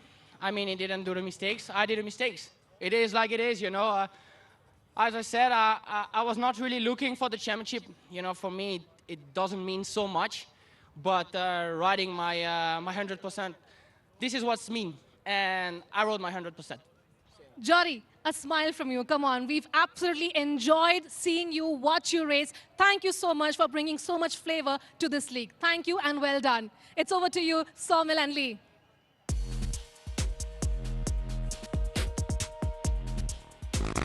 Well, what a ride there we saw from Geordie Tixier. We take a look at the leaderboard. Matt Moss, 101 points. He wraps up the championship ahead of Geordie Tixier with 97. Thomas from Matt back there in third place with 89 points. Paul Haberland, fifth place, 65 points there for him. For Mahites, and a great job nonetheless. Jake Preston out of the UK, 38 points for the Gujarat Trailblazers rider. Okay, let's head down to Sagarika, who is now with the 450cc champion, Matt Moss. Look who's smiling, look who's red, hot and flushed. It's the champion, Matt Moss here. How happy are you? How thrilled are you, Matt? I'm so happy. The first ride I was riding really good, and then Geordie caught me in. I knew my point system, what I had to get to win the championship, and that first one let him pass because I didn't want to get in battle with him. And then same as that second one, I thought I didn't want to get taken down by someone, so that was the longest 6 minutes of my race. But I really, really like to thank the Big Rock Motorsport team and everyone involved in that whole business, man. Them guys have done amazing for me. And then during the week, I lost one of my best mates and my little brother, J.O. Archer. I dedicate this to you. I love you, and I'm going to miss you forever. I'm so sorry to hear that. Condolences, Matt. But of course, this sport is all about emotions here. There's so much emotion riding. On a positive note, we've seen how Reed Taylor has done well. Your team has done well. What do you have to say about that? Well, it's just a credit to our team, to everyone that's involved in Big Rock Motorsport. They put together a team. You can have fast riders, but you got to make the team gel. And we all got on.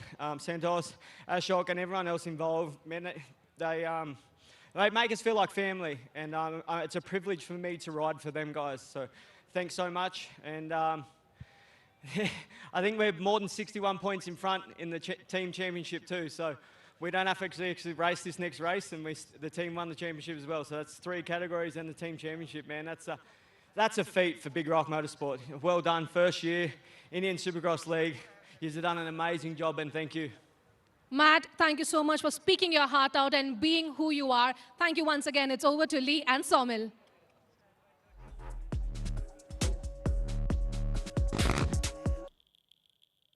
Right, fantastic job for Matt Moss as we have a look at the team leaderboard. Big Rock Motorsports, 531 points. What an incredible job. Mahites, second place, 459. And we still have another race to go, the All-Stars race. And on that note, we're going to take a quick break. So do not go anywhere. When we come back, we've got the big one, the All-Stars race.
A spectacular finale here in Bengaluru, the ultimate showdown, and we've witnessed 6 races already, and this has been an unforgettable experience, ladies and gentlemen. If you are here on the track or you're watching from your television screens or your mobile phones, I mean, I can totally understand if you are vibing with us right now, because this has been spectacular. The visuals that we're seeing here, dirt bikes, the riders, the passion, it's been fierce, the battle has been fierce, and of course, we promised you we'll bring you 7 races. We've got you 6 so far. 1 ultimate race, All-Stars race is remaining, and we will be bringing you that very, very soon. But guess what we've got for you? We've got Soumil Arora here in studio with me, along with a man of many talents, a 3-time national Supercross champion himself, been riding for 14 years. I don't know how to introduce you, Arvind, but you are witnessing Supercross here in a league format. It's the world's first franchise-based league. How has your experience been? The first thing that happens to me is I'm jealous because it didn't happen earlier. And the second thing which happens, and the most important part, is this is fucking amazing. This is something that we always dreamt of, you know, and this is happening, and this is something which is going to open the doors for many other avenues and ancillary stuff and the fraternity as well, which in return is going to help the community grow and to have world champions sooner than we thought. Apologies for the few words here, but that's absolutely emotions riding high. Soumil, this has been absolutely amazing. 6 races that we've seen. Arvind is here. What do you have to ask him? I've got so many questions, especially one about fear, Arvind, because now for all the people watching, the kind of speeds they're doing, right, the kind of momentum they're crossing, and 60-foot-long jumps. Does fear ever cross your mind while racing in Supercross? See, fear is the most driving part of your racing career, you know. The minute you fear of losing is when you start preparing to winning it, right? So it starts from there.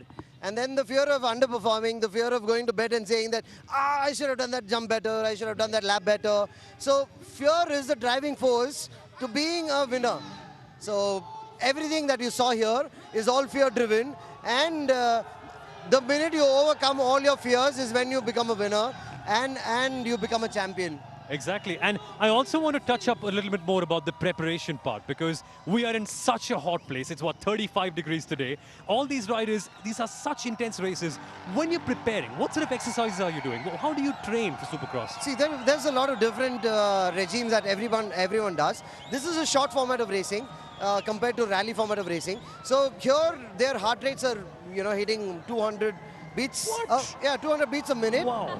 The second corner or the fourth corner, and they sustain the 200 beats per minute throughout 20 minutes of their racing, or you know, whatever part of time that they are racing. But this is a high adrenaline and high demanding sport, and a very physical sport as well. So there's a lot of different regimes that they do. Most of these guys who are here are very strong, and it takes a lot of cycling, it takes a lot of hours in the gym, it takes a lot of riding. Which put all together is when you become a champion. Arvind, but we've got to touch upon the fact that with every victory, India is coming on the global map when it comes to Supercross racing. Yes. We've seen how Indian riders have also done exceptionally well. How much of a big platform is this for Indian riders especially? Oh my God, I can't explain how important this was and how badly this had to happen. And I'm really glad that this happened. So this is going to, like I said, this is going to open avenues to a lot of Indian riders. And like you all saw how the racing is going on, they might not be at par currently, but then come season 2, they'll be at par. And that is what the change the ISRL is going to do to them. Yeah. And like I said, this is a new venue that they were, it's a surprise for them, right? So they're not prepared for it as of now, but then this is what will prepare them for the next season and the World Championship and many other venues and the community as well. Thank you so much, Arvind, for the wonderful insights. Please enjoy the All-Stars race. And definitely. To you, ladies and gentlemen, we spoke to Reed Taylor, who's been the champion in the 250cc international category. He spoke about the importance of the start. Let's hear straight from him.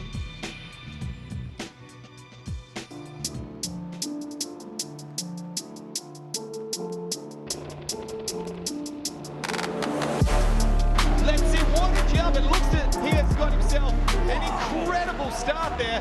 Talk about being on fire at the moment. It means a lot to get a good start. Obviously, it sets you up for the race and things like that. And yeah, you get clean laps in without people in front of you to start with. So yeah, it's very important. There's a lot that goes into it. It's yeah, obviously reaction time and body position and things like that when you leave the starts. Yeah, it's obviously a lot easier because you don't have, well, you still have people around you, but yeah, it's not as squished when you're out the front. So yeah, you kind of just pick the rut you go in. Pretty much just your whole shot button, how far you run it down and things like that goes on. We're on the grid starts here in the Indian Supercross, so yeah, it's pretty much instant traction. The All-Star start was good also. I got a really good jump, which I was surprised about, but yeah, the 450s ate me up a little bit down the start straight, but yeah, I came out of it pretty good. I think I was about 6th or something like that. In race 1 at Ahmedabad was, yeah, it was a pretty good start. It was definitely a longer start straight than Pune, so yeah, I started pretty much, tried to line up the first corner, and yeah, I got off to a good start. Brilliant start by Clement Briac, but the whole shot has to go to guess who? Reed Taylor once again.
It is time, ladies and gentlemen, for the final race of the season. The SIAT Indian Supercross Racing League is coming to a close, but we will close it out with a bang. These are the riders on your screen who will be taking part in the All-Stars race that is about to begin in a couple of minutes. And the way this works is that every single team nominates one rider per class to compete in this race. A total of 18 riders instead of the conventional 12 will be racing. And the best part of it all, Lee, we have 450s and 250s all mixed in together at the same track at the same time. Now these points, they might not count towards their individual classes, but there's a lot of pride up for grabs here. I can promise you that much. Yeah, absolutely. And in the last All-Star race that we saw in Ahmedabad, Johnny Dixie and Matt Moss came to blows and produced one of the most dramatic moments of the season. That is how much an All-Star race means to all these people. It's not just a showcase, just to have fun. These points count towards the franchise, and there's a big battle between Mohite's Racing and also all the others as well in the background. 15 seconds to go for the final race of the season. Well, there's pride up for grabs here. As we said, Big Rock Motorsports a massive points lead. But the drop of the gate, who is going to get him? What a start from Matt Moss up the inside. The 9-time Australian Supercross champion holds on to the lead in what is going to be a 6-minute plus 1 lap race. But there's a crash in the background. Tyler Bowers for the Gujarat Trailblazers has had a bit of an incident with Jory Dixie of all people, which means that BB Racing star rider will be caught up somewhere in the midfield, while Big Rock Motorsport have their leader in Matt Moss out in P1. This is going to be huge. Now the big battle to track in this race is going to be the battle between the BB Racing team and Mohite's Racing. Only 36 points separates them from P2 in this championship, and as it stands, BB Racing and their star rider Johnny Dixie is nowhere in the top 10. Well, it all started with a good jump out of the gate from Matt Moss, and you could see from the moment that he got to that first turn, he was up on the inside, and it was a beautiful SIAT hole shot for him. Now, just off screen, I've seen Tyler Bowers has had to come off the track, so he must have some kind of bike problem. And that is a bit of an issue for him, but the SIAT hole shot belongs to Matt Moss, and the 9-time Australian Supercross champion, your new 450cc international class champion as well, is really flexing his muscles right now with a 4-second gap to Thomas Rimet, his closest competitor. And interestingly, Johnny Dixie has passed 5 bikes in 1 lap on one shot. Already up into 3rd place. What an amazing job. And there we see it. Tyler Bowers, the Gujarat Trailblazers rider, had a little bit of a mishap there in turn number 2, and hence that's why we see him off this side of the track. No points for him. And it's so easy to do as well in this All-Star race because 18 riders fighting for the same piece of real estate. I mean, with 12 people, it gets so chaotic. You saw exactly what happens when 18 fast riders want the same piece of land as the other person. There will be chaos, and there was chaos. But interestingly, Moss has survived it. And what I'd really like to see is the fact that Dixie has also made his way up. So now, with only 4.5 seconds between them, there will be a fight. In fact, Dixie has gone out to pass Thomas Rimet as well. Now, let's also give you a bit of an update on the Indian riders. And it seems to me that the fastest one so far is Rugved Barbuje. Only in field 15, unfortunately. A little bit caught up in all the action. But a good performance so far has to be Yuko Mansato on that 250. He is 6th. He's doing a great job, but I think what we're seeing from Matt Moss at the moment is what we call in Supercross to go and run and hide. You want to try to get out of the distance from that rider in 2nd place so that they can't throw a hook onto the back and latch on. And that's what Matt Moss is trying to do at the moment. And dominating with 3 seconds ahead of all the others. And what's interesting is Matt Moss rides with a certain precision, a certain smoothness that really separates him from the others. In fact, Matt Moss has won so many titles, so many championships. He's the oldest rider in this entire championship at 35 years old. But age is just a number, clearly, as Matt Moss is proving. His fitness levels are still right there. His mind is still as sharp. And when anyone comes calling, Moss will have their number. He's that good a rider. Well, you can see when you look in Matt Moss's eye, you can see that he just means business. And from the moment that he's got here in India for round 1 at Pune, he has gone out and he's set down fast lap times. And from the very, very first lap of practice, every single round, he has gone as hard as he can. And that's the only way he knows how to do it. But when Johnny Dixie comes behind you, it means that there is going to be some action folding behind you, because Johnny Dixie as we saw earlier on today and also in the previous photos, the only thing he hates is losing. And this is exactly what he's proving right now with a big send on the inside of Matt Moss. Dixia has taken B1 with ease. I get a feeling that Matt Moss let him go because Big Rock Motorsport don't need to fight that hard to clinch that championship. But BB Racing desperately need to score as many points as they can to finish ahead of Mohite's Racing on that overall team's championship. And here's that move, and with Dixia, the commitment level can never be doubted, can it? He's just on fire tonight. Every single thing that he is touching has turned to gold. And Matt Moss did what he could. He got a great start and he tried to check out. Like I said, he tried to run and hide, but it wasn't quite enough.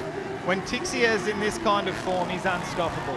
Absolutely, and he has won 5 motos early on. 2 All-Star races. If he wins this one, he will take an All-Star clean sweep. That means that in every single one of the All-Star races we've had so far, Dixia would have been the winner. That is beyond unbelievable when you consider the class and the quality of this grid. But let's also tell you a little bit more about the leading 250cc riders. We are now seeing Hugo Manzato in P6, and that is, frankly, an unbelievable performance. And in terms of the bikes, right, obviously the 450cc's have more power, more torque. When you rev the throttle a little bit, they give you far more boost and far more jump than any 250cc bike will. But even then, Hugo Manzato is really nailing the corners, nailing the technical sections, nailing the jumps, the whoops, to make sure that he's the leading 250cc rider. And in fact, he's actually ahead of one 450cc bike as well. That is tremendous stuff. Yeah, he's doing a great job. And this being a hard-packed track, it's the kind of track that suits the 450s, I'm going to say, without a doubt. So for him to be doing so well on a 250, we've actually seen Reed Taylor come out and get a second in the last round on a 250. So yeah, we know it can be done.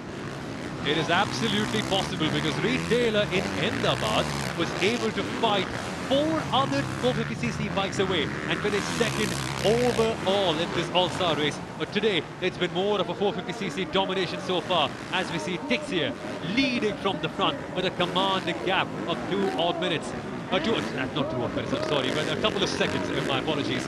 Only 2 more laps left to go as Jordi Tixia will come across the final couple of corners. He's got an easy lead ahead of Matt Moss. And what this does is really give BB Racing big points, because now they'll be scoring 20 points to Jordi Tixia, and the highest point scorer for Mohite's Racing will be the 4th place finisher. That'll be Charles Lefrancois, and he will only be getting 13 points. So clearly, BB Racing earning a big gap right here.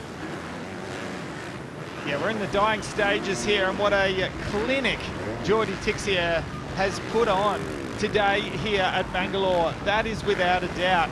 But at the end of the day, it's going to be about Matt Moss and, of course, the Big Rock Racing team, who have strung together the whole series. This league has been all about Big Rock Motorsports.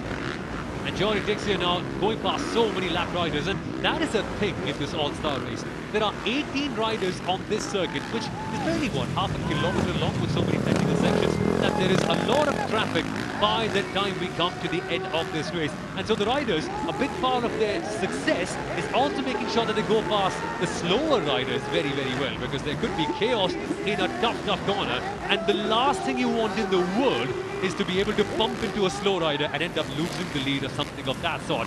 That Matt Moss and Jordi Tixia have been doing very well. They've been showcasing their experience and expertise to great use, and with only 1 more lap to go, it is going to be a celebration for Matt Moss as he will be leading Big Rock Motorsport to becoming the inaugural SEAT Indian Supercross Racing League champions.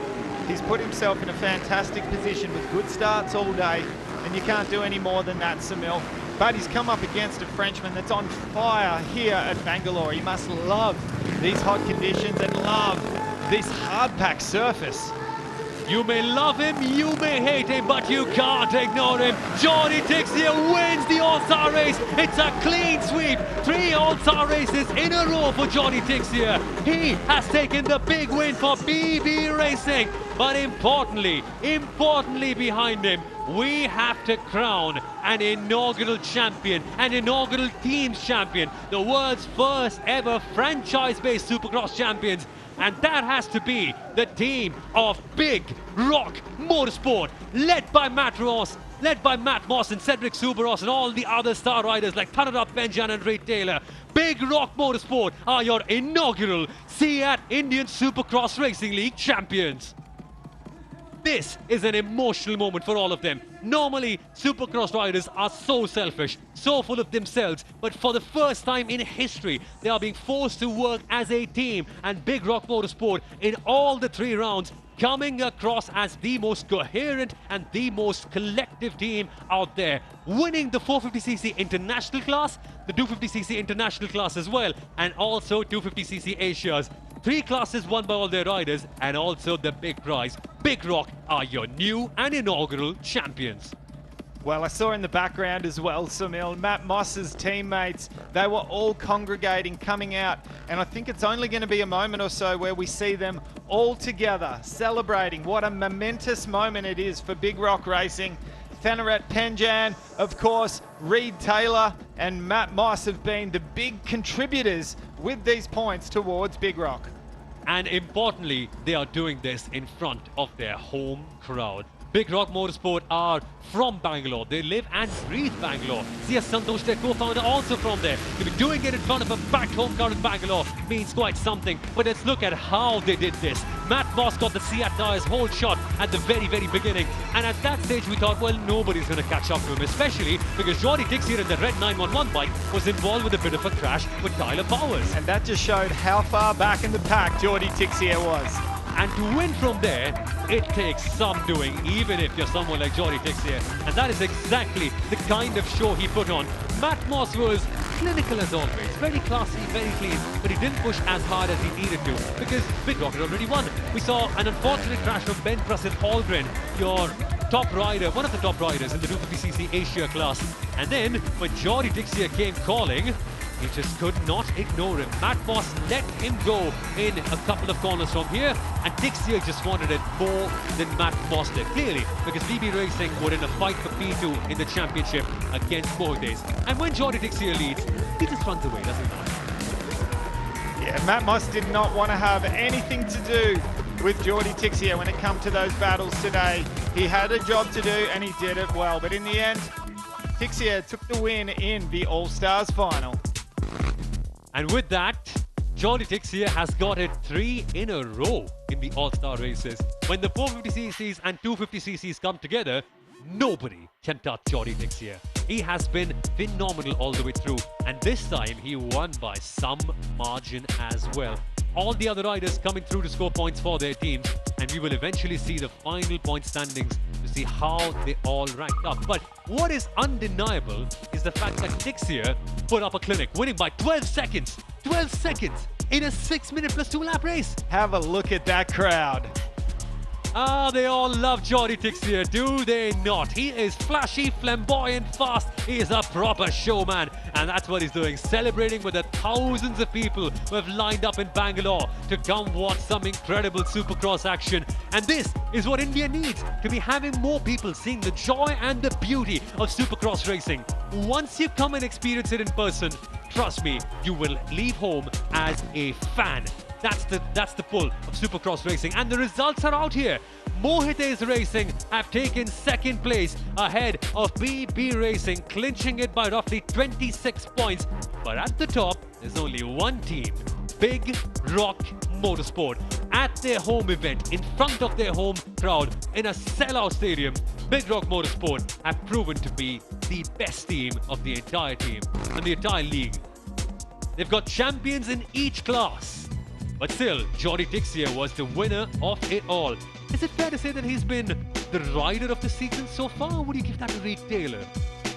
Yeah, look, I mean, that's a very, put you on the spot, haven't I? That's a very good question. You have, without a doubt, put me on the spot. If you had have asked me that at the start of today, and what I was going to call MVP, well, I guess what they would call in cricket a most valuable player. Yeah, we do have that, yeah. I would say most valuable rider, it would have been Reed Taylor, because his points were surpassed right at the head of the pack. He had 80 points ahead of Feneret Penjan, was the second most valuable rider. Yeah, and finally, I think Retailer, by not winning every single race, has done a really good service to all the other Indian kids out there, because I was getting a feeling so many Indian parents would look at him and go, son, if Retailer can do 100%, why can't you get 100%? And that's the kind of people we are in India, right? We love scoring perfect marks. But even Retailer is human. Sometimes even he makes mistakes. He only won 5 out of 6 races. A great 4 little out of 6. shot here of the two Australian boys, both riding for Big Rock Motorsports.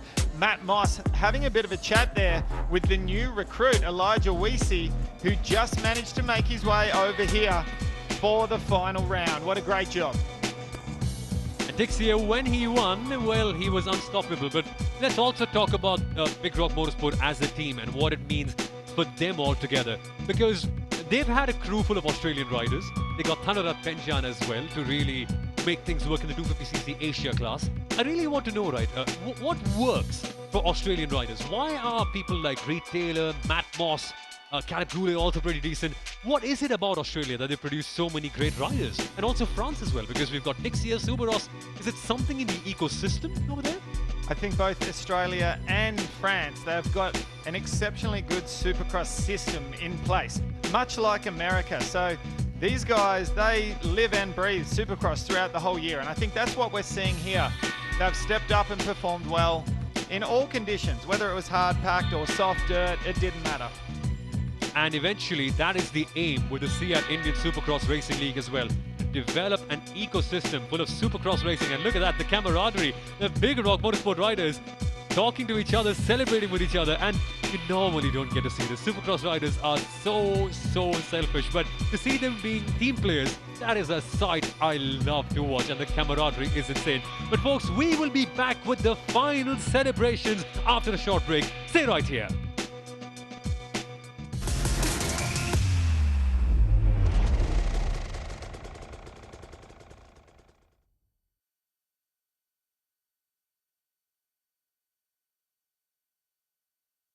The India Asia mixed category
Well, well, well, history has been created right here in Bengaluru as we end this beautiful season of the world's first franchise-based Supercross League, the SEAT Indian Supercross Racing League. Saumil here with me, and we have our first champion of the Supercross Racing League, and it has to be Big Rock Motorsports. What a team effort. Right from the very, very beginning, Big Rock Motorsports scouted the best possible riders. I mean, think about it. If you have Rohit Sharma, Virat Kohli, Hardik Pandya and all the others in one IPL team, obviously you're going to be winning it. That's what Big Rock Motorsport did with Thanarat Penjan, Reed Taylor, Matt Moss. And the best part is, it's a combination. Yeah. You've got experienced riders like Matt Moss doing well, but also young finds in Ikshan Shanbag, Reed Taylor. They have been big surprises too. And not just big surprises, they have dominated in their classes. So that's been amazing.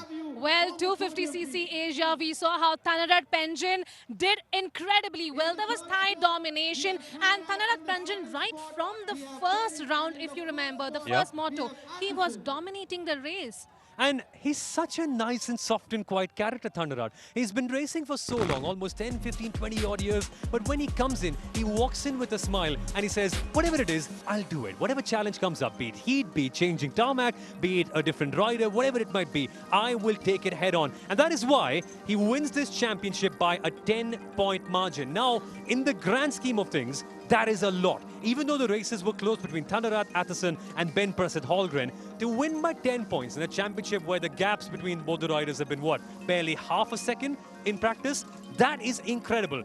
That takes consistency, and Thanarat has been phenomenal all the way through for Big Rock. And he spoke about how consistency was key right from the first race that he raced here in India. All three Asian, their Thai dominance for today. They are the champions for today. But we've got to talk about how these players ride back home together. They know each other so well, and they kind of use it on the track here as well. It's kind of funny, right? They know each other so well. They have breakfast with each other, lunch with each other. They ride with each other all the time. They know every single strength and weakness about each other, not just on track, but also mentally. And the fact that they're able to race with each other at such a high level is phenomenal.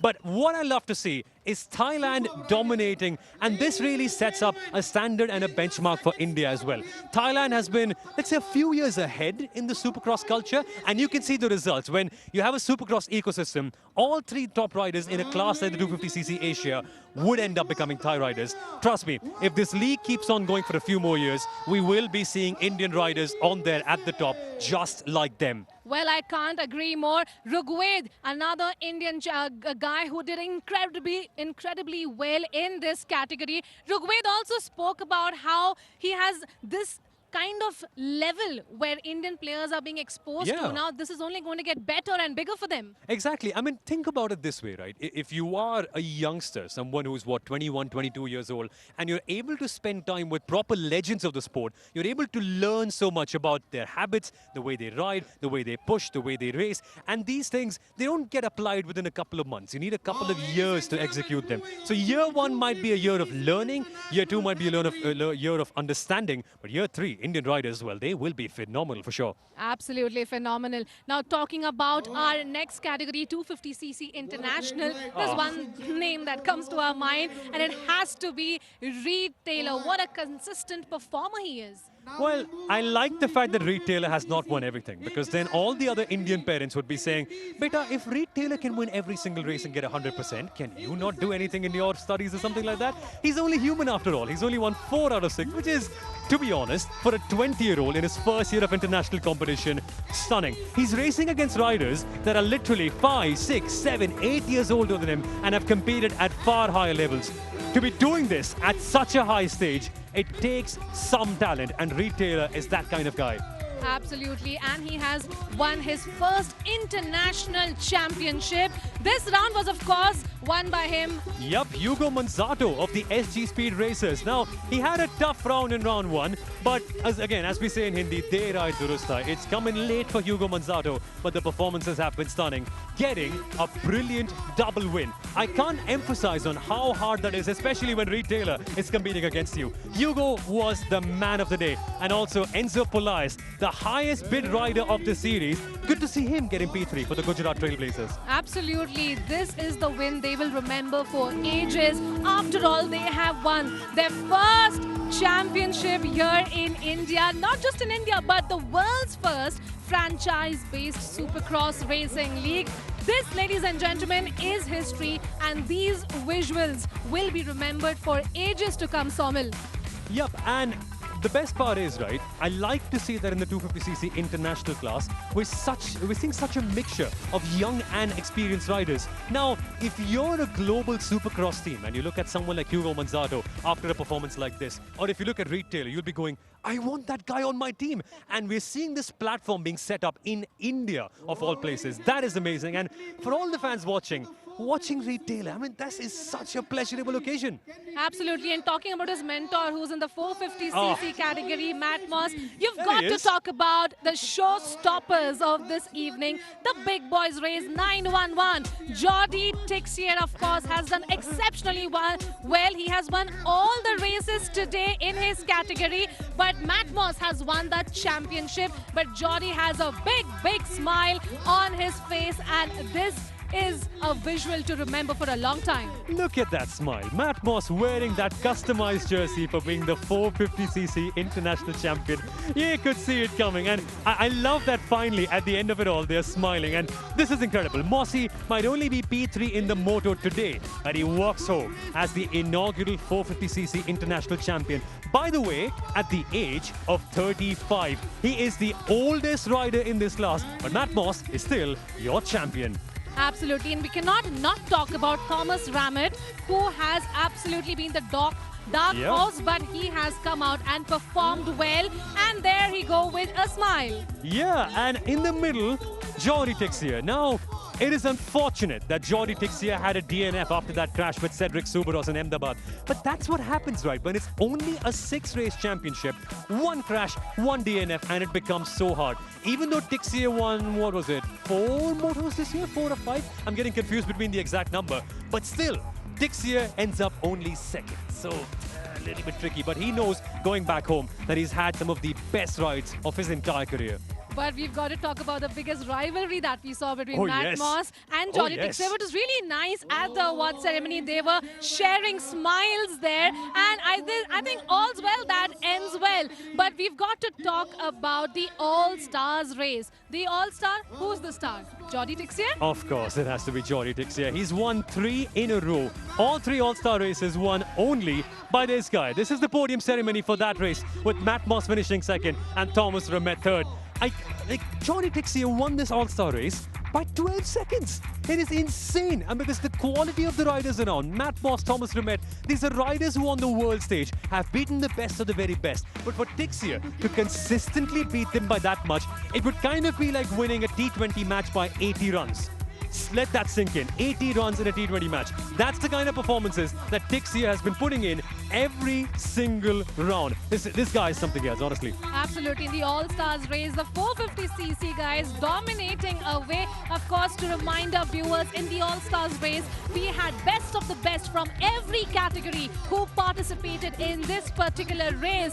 But it was the stronger engine, the fastest and the fiercest, that took away the award in the All-Stars race, and the points did accumulate to the team points there. Yeah, and look at the smile on Matt Moss's face. He's got some big points for Big Rock Motorsport, but I love that Matt Moss, who's now somewhat towards the twilight of his career, can come to India, enjoy so much, win some big races, but still, the star has to be this guy, Jordi Tixier. He might not be the 450 international champion, but he is the all-star winner in every single race. BB Racing have an asset on their hand. They cannot let this guy go. I wonder how many trophies he's going to take back home. Seriously, seriously. He's won the 2 motos in this one, the All-Star Trophy. I think Jordi Tixier needs to be having a bigger bag next time out, knowing that he's going to be winning so many trophies.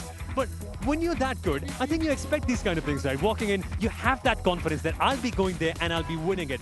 And you see that hunger when you talk to him as well. With Tixia, right? With so many young riders, you sometimes see them lose confidence, sometimes be very nervous. But when you talk to Jordi Tixia, in his eyes, you can see the eyes of a tiger, of a winner. And you know that he is going to be dead serious when he gets on the track. I love that about him. And we just see the faces of course, the winners, the riders, but there's so much that goes on behind. There's an entire team, mechanics team, the owners who kind of go ahead and promote these guys. It's not easy to build a team, and this is what this league has done. Built teams and have got champions. Absolutely. Now, to give you some more context, each rider will have one mechanic who will be working on their bikes. Sometimes the riders will be chipping in themselves as well, and so many other people as well helping out to make this happen.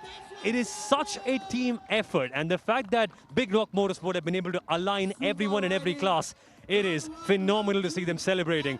And look at that, Thanurat Penjan at the top of the podium, celebrating his overall championship in the 250cc Asia class. Right, it's a lonely but a very, very happy place there. #1 position, #1 rider for his category, which is 250cc Asia. And look at that celebration. He is going to remember this for a very long time. He's such a sweet character, Thanurat Penjan. He's so nice to you off the track. He's such a demon when he's on the track. That's the kind of person you have to be in the world of Supercross. Lone at the top, he deserves it. He is quite the warrior for Big Rock Motorsport. And you know the best part about it, Sagarika? Normally, riders like these, when they have a big battle on hand, they might get selfish, they might make mistakes, but he's been so mature. Even this guy, as a young 20-year-old, to be winning a championship internationally in his first season of competing abroad. Ladies and gentlemen, stand up and take notice, because the journey of Reed Taylor is going to be one to watch for. Dominating in a class full of superstars abroad. Really, this guy reminds me so much of Brett Lee, right? A blonde, young, lanky Australian rider from New South Wales who comes to India and reminds everyone why he's so good. I like this guy. I'm going to be keeping an eye on him. Right, and this smile, we love this smile. His passion, his aggression. He told us how he was an aggressive rider, and he has done it all on the dirt. He spoke about how this track was very difficult, but how does it matter? He had absolutely nailed it. He knocked it out of the park in his category. Wait, he spoke to you? He told something?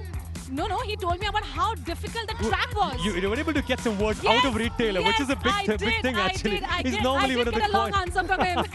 Incredible, because Reed Taylor is one of the quietest ones. But Reed Taylor's mentor, Matt Moss, with a big smile, winning his category, the 450cc international category. And this was a tough one. It was a tough fight with such huge, intense battles. But Matt Moss, he made it look easy. He did not leave it till the end. And there we go. We get a champion in 450cc international in Matt Moss. The 9-time Australian Supercross champion is now the champion of the 450cc international class in the inaugural SIAT Indian Supercross Racing League. It's such a beautiful story. Mossy, in the twilight of his career, he's now mentoring riders. He's not racing full-time Supercross. He's actually running a construction company back home. He does digging work, and he's not racing full-time Supercross. But even then, he's going out here and beating the best of the very best.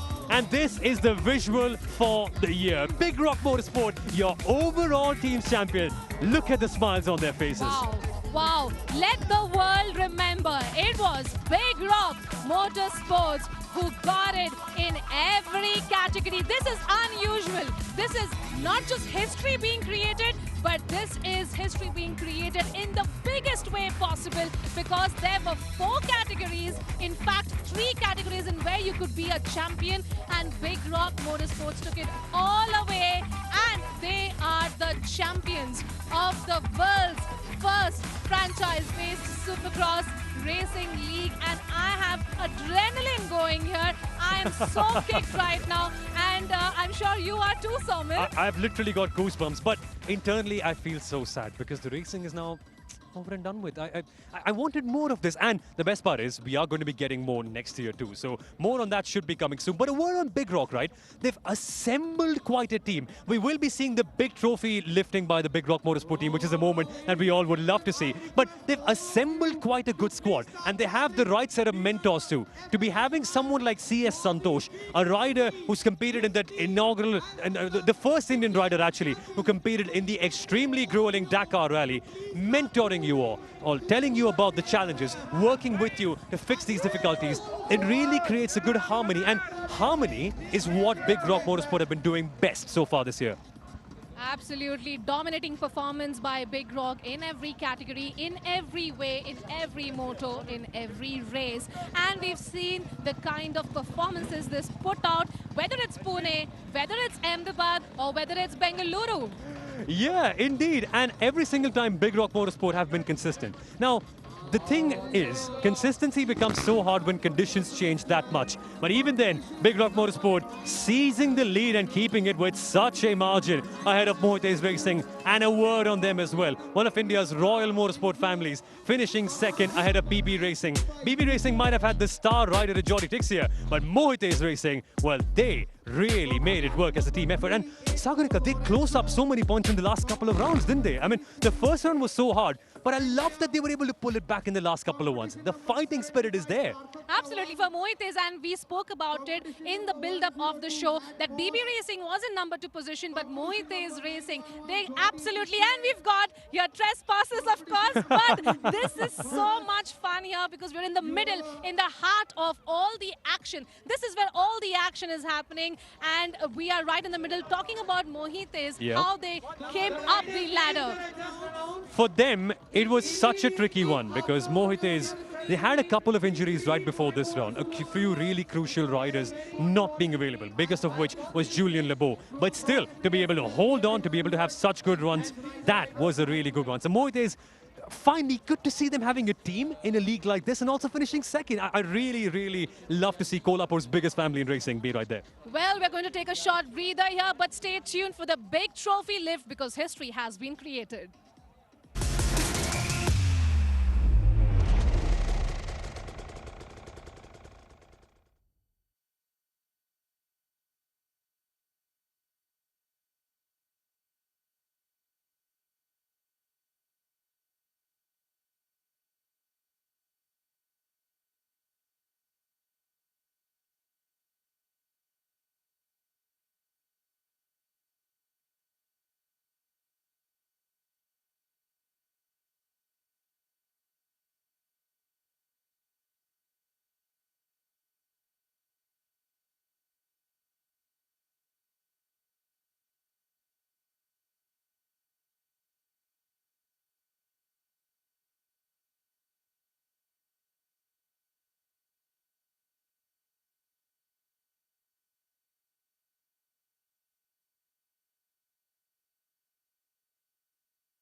Well, this is Big Rock Motorsports moment because they will be lifting this glistening trophy here. A historic moment for them as the first team to win the championship here in the world's first franchise-based Supercross Racing League. Saumil, of course, is here with me, but Lee Hogan has joined us. First up first, let's talk about the track. We saw how you spoke about how difficult and the bigger this track was. Tell me, after watching the races, what did you think of it? Oh, this track was the toughest of all three. It was the most hard pack. Let's not forget the fact that the sun was shining. It was our only daytime one. Supercross traditionally nighttime. So not only did it test the track out, it tested the riders out, that's for sure. Right, and speaking of all the races, did it go as per what you had thought is going to be here? Because there was so much build-up in the pre-show. Saumil, we spoke about how today is going to be the ultimate showdown. Yeah. And according to that, what do you think the finale was like? I think it delivered. I think it clearly did. We saw so many good races, and even though we were racing in the dry heat of Bangalore, it made it still a pretty good show, because normally when you're in the heat, riders can get a little tired, but not so much here. They gave it everything. They threw everything into the pan. And from the visuals that you can see on the screen right now, we can also tell that Jordi Tixier put up a show for everyone. But this guy, Thanara Penjan, I mean, it's nice to see champions being crowned, right? And that is what this final round was all about. Seeing so many riders culminating their season with a big win and also getting to lift that trophy. That is my most special moment. But for Big Rock, oh, what a pretty trophy that is, no? That's good. Absolutely fantastic moment. Lee, you are from Australia. You've been 11-time motocross, supercross Australian champion. Now we have two Australians who've become champions here, Matt Moss and Reed Taylor. That must make you very proud. Look at the smile. Look at the smile. The smile says it all. Yes, look, Australia love their Supercross. And I tell you what, I'm so proud of the fact that Big Rock have embraced the Aussie spirit, and we've nearly filled the Big Rock team, you know, and so to come out on top and to see the Aussies come over here, not only the traditional ones, but also Elijah Weesey coming over at last moment. He only found out, I was talking to him on the phone about a day and a half ago, and he was like, I hope I get my visa in time. But either way, I'm hopping on a plane. Let's go. Well, you did speak about Reed Taylor being your favorite rider on the first show itself, but Matt Moss, we saw it was an intense battle there in his category, in the 450cc international category. Matt Moss winning this championship, how special was it for him? Yeah, that was good. And as we said before, Matt Moss was doing it for his very good friend that passed away a couple of days ago. But I think it was very smart riding from him today. He did exceptionally well. He did all it took to take the overall, but he come across Jordi Tixier, who was on an absolute mission. Absolutely. In Moto 2 as well, Jordi Tixier took it away. He won all the races that he raced today. And of course, speaking of the rivalry that we saw between Jordi and Matt, looks like things are all okay now. All's well that ends well? Yeah, they seem to be very happy and talking on the podium, which is good to see. You don't mind a little bit of aggression, but I'm glad to see that they sorted their differences out as we completed our finale here.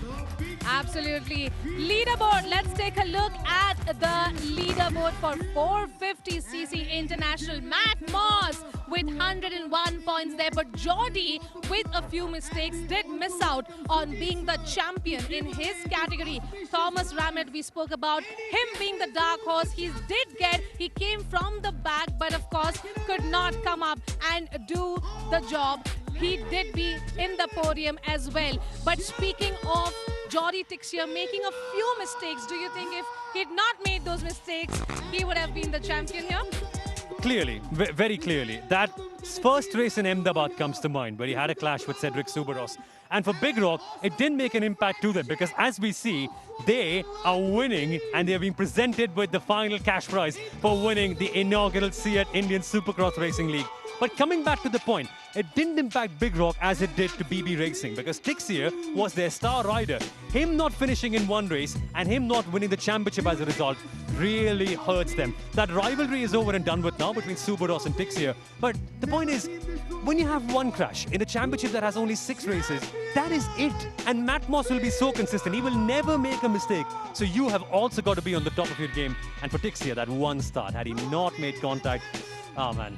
Right, and the moment has come. This is the trophy they were all battling it out for in the dirt. And as the dust settles, as the sun goes down, we see the champions marching forward to lift that well-deserved trophy.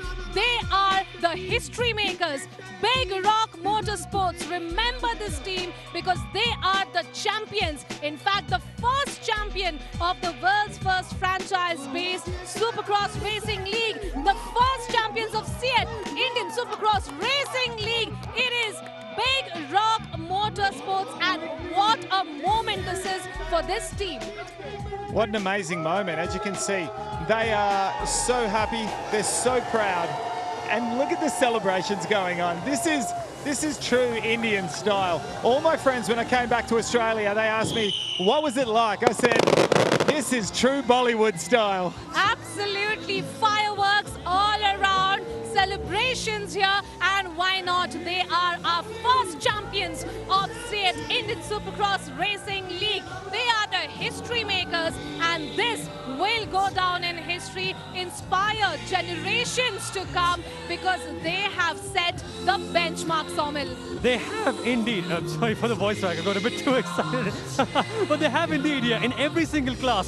And they deserve a trophy like this. A championship is won with a team. Not just one star rider, but 6 or 8 or 12 really good ones. And that is a team that Big Rock Motorsport assembled so well. But you know the catch with it? Next year in the auction, they can only keep one of them. That's a problem. Who do you choose? Who do you choose? It's a problem of plenty, but look at these faces. Matt Moss, retailer, Big Rock Motorsports with big smiles here as they are the first champions of the world's first franchise-based Supercross Racing League, and they have put India on the world map as they are the first champions. And look at the flex. They get to do it at home. Bangalore is Big Rock territory. They set up their first dirt park just a few hundred kilometers away from here. And everyone in Bangalore knows and respects Big Rock. To be able to do it in front of thousands of Bangaloreans watching, and that is like, firstly, A, the ultimate marketing edge, and B, what a flex that you can go home and say, I won the championship in Bangalore. Look at me. Absolutely. Speaking of Bengaluru, here in the heart of innovation and excitement, we saw how the ultimate showdown was hosted here in this city. Thousands of people came into the stands, eager, excited. How did you vibe to the atmosphere here?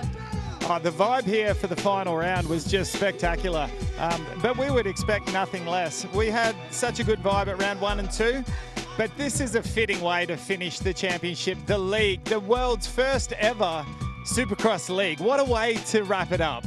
Absolutely, it's a signal to the world that a powerhouse of Supercross has emerged, which is India, because we've got the first franchise-based Supercross Racing League, and Big Rock Motorsports are the first champions of this world's first franchise-based Supercross League. So how did they do it? How did they assemble such a good team? Well, Big Rock Motorsport really spoke to everyone around before the auctions, the mechanics, the people in the industry, to understand the riders, to understand, okay, what are the riders like? And more than the skill and quality, they also focus on the characters as well, because that's also what they wanted in the team, a good environment and good harmony. And eventually they ended up with a group of very like-minded individuals. And when everyone's thinking about the same thing, when everyone's the same kind of character, it really drives you forward. And that is something that's worked out really well for them so far. And to add to Somil's point here, do you think Big Rock Motorsports did win this entire championship in the auction itself when they chose these riders, got them together, like he said, like-minded people coming together and doing the job for the team? Yes, I think the auction played a huge role. If you have a look at their lineup, it played a massive role as well. There was a bit of luck along the way also. However, that auction was pivotal for them for sure.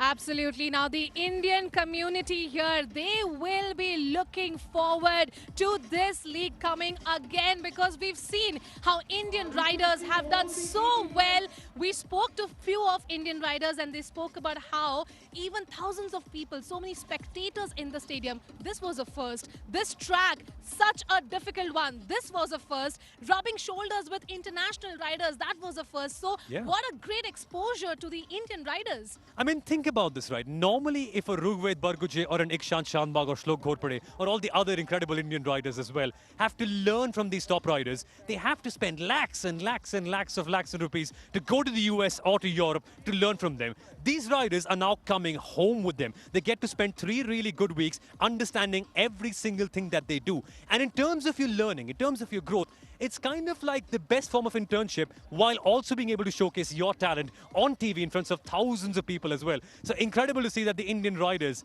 are getting that stage and platform. And what a platform we have right here, don't we? Right, and here is the man. We are standing by with Veer Patel, a dreamer, a visionary, of course, along with his other teammates, but a concept that turned into a reality has reached its conclusion. How do you feel about it? Feels really great. I think we worked really hard. It's been 5 years reaching to this stage, finishing up the first season. So I think we did a good job and good to finish off the season in a very good state. And Bangalore crowds were awesome. Well, a signal has been sent to a world that a new powerhouse of Supercross has reached, has arrived. And look at the visuals here, Veer. You guys are special. You are all national champions all together under one roof. And see it, Indian Supercross Racing League made it happen. Yes, feels good that we were able to pull off all the national champions of Supercross from India in the past 20 years. Great to have C. Vijay Kumar, C.S. Santosh, Arvind KP, Rugved Barguje. It was a great time actually in Bangalore. Season 1 done and dusted. What are we looking forward to? Definitely we are coming stronger in the second season. New venues, new cities, different entertainment parts in the racing part, different format of racing. So definitely looking forward for a season 2, coming up with more number of races, more number of rounds. Well, you heard it from the man himself. It has been an absolute pleasure. Lee Hogan, thank you so much. It's been a pleasure. Saumil Arora, wouldn't know what we would do without you. And thank you to our audience who've tuned in right from day one. Thank you so much for being a part of history. We will come bigger and better next year soon. So stay tuned and let the thrill of Supercross keep intensifying you and thrilling you. Thank you so much. It's a beginning of a new era, first of its kind. Ladies and gentlemen, welcome to the CN Indian Supercross Racing League. I think it would be the coolest thing to win a championship and put your name on that trophy. To be honest, my plan is to win, no other option. Try to win and try to bring some magic for the championship. We don't give up, you know, everything is still possible. Yeah, check out, hopefully. And if they doubt you, prove them wrong. Won't be out till it drops. Never gonna stop till we collapse. It's hard to see the light. We're gonna be the ones who are burning bright. So let's go. If I can get more shots, I want to win. Stand up, it's time to rise. Left, right, left till we win. 10,000 fans here in Ahmedabad. They are ready to go here. There's a big crash. Cedric Supercross is involved. Johnny Dixon is involved. Matt Moss is there as well. In the trenches, not afraid. I know what I came to conquer. I take a bullet to the brain, 'cause that'll only make us stronger. Made some bad mistakes, lost some friends along this journey, but I don't hesitate, 'cause I do what it takes for glory. Yeah. Stay focused, stay strong, and if they doubt you, prove them wrong. I won't be out till it drops. Never gonna stop till we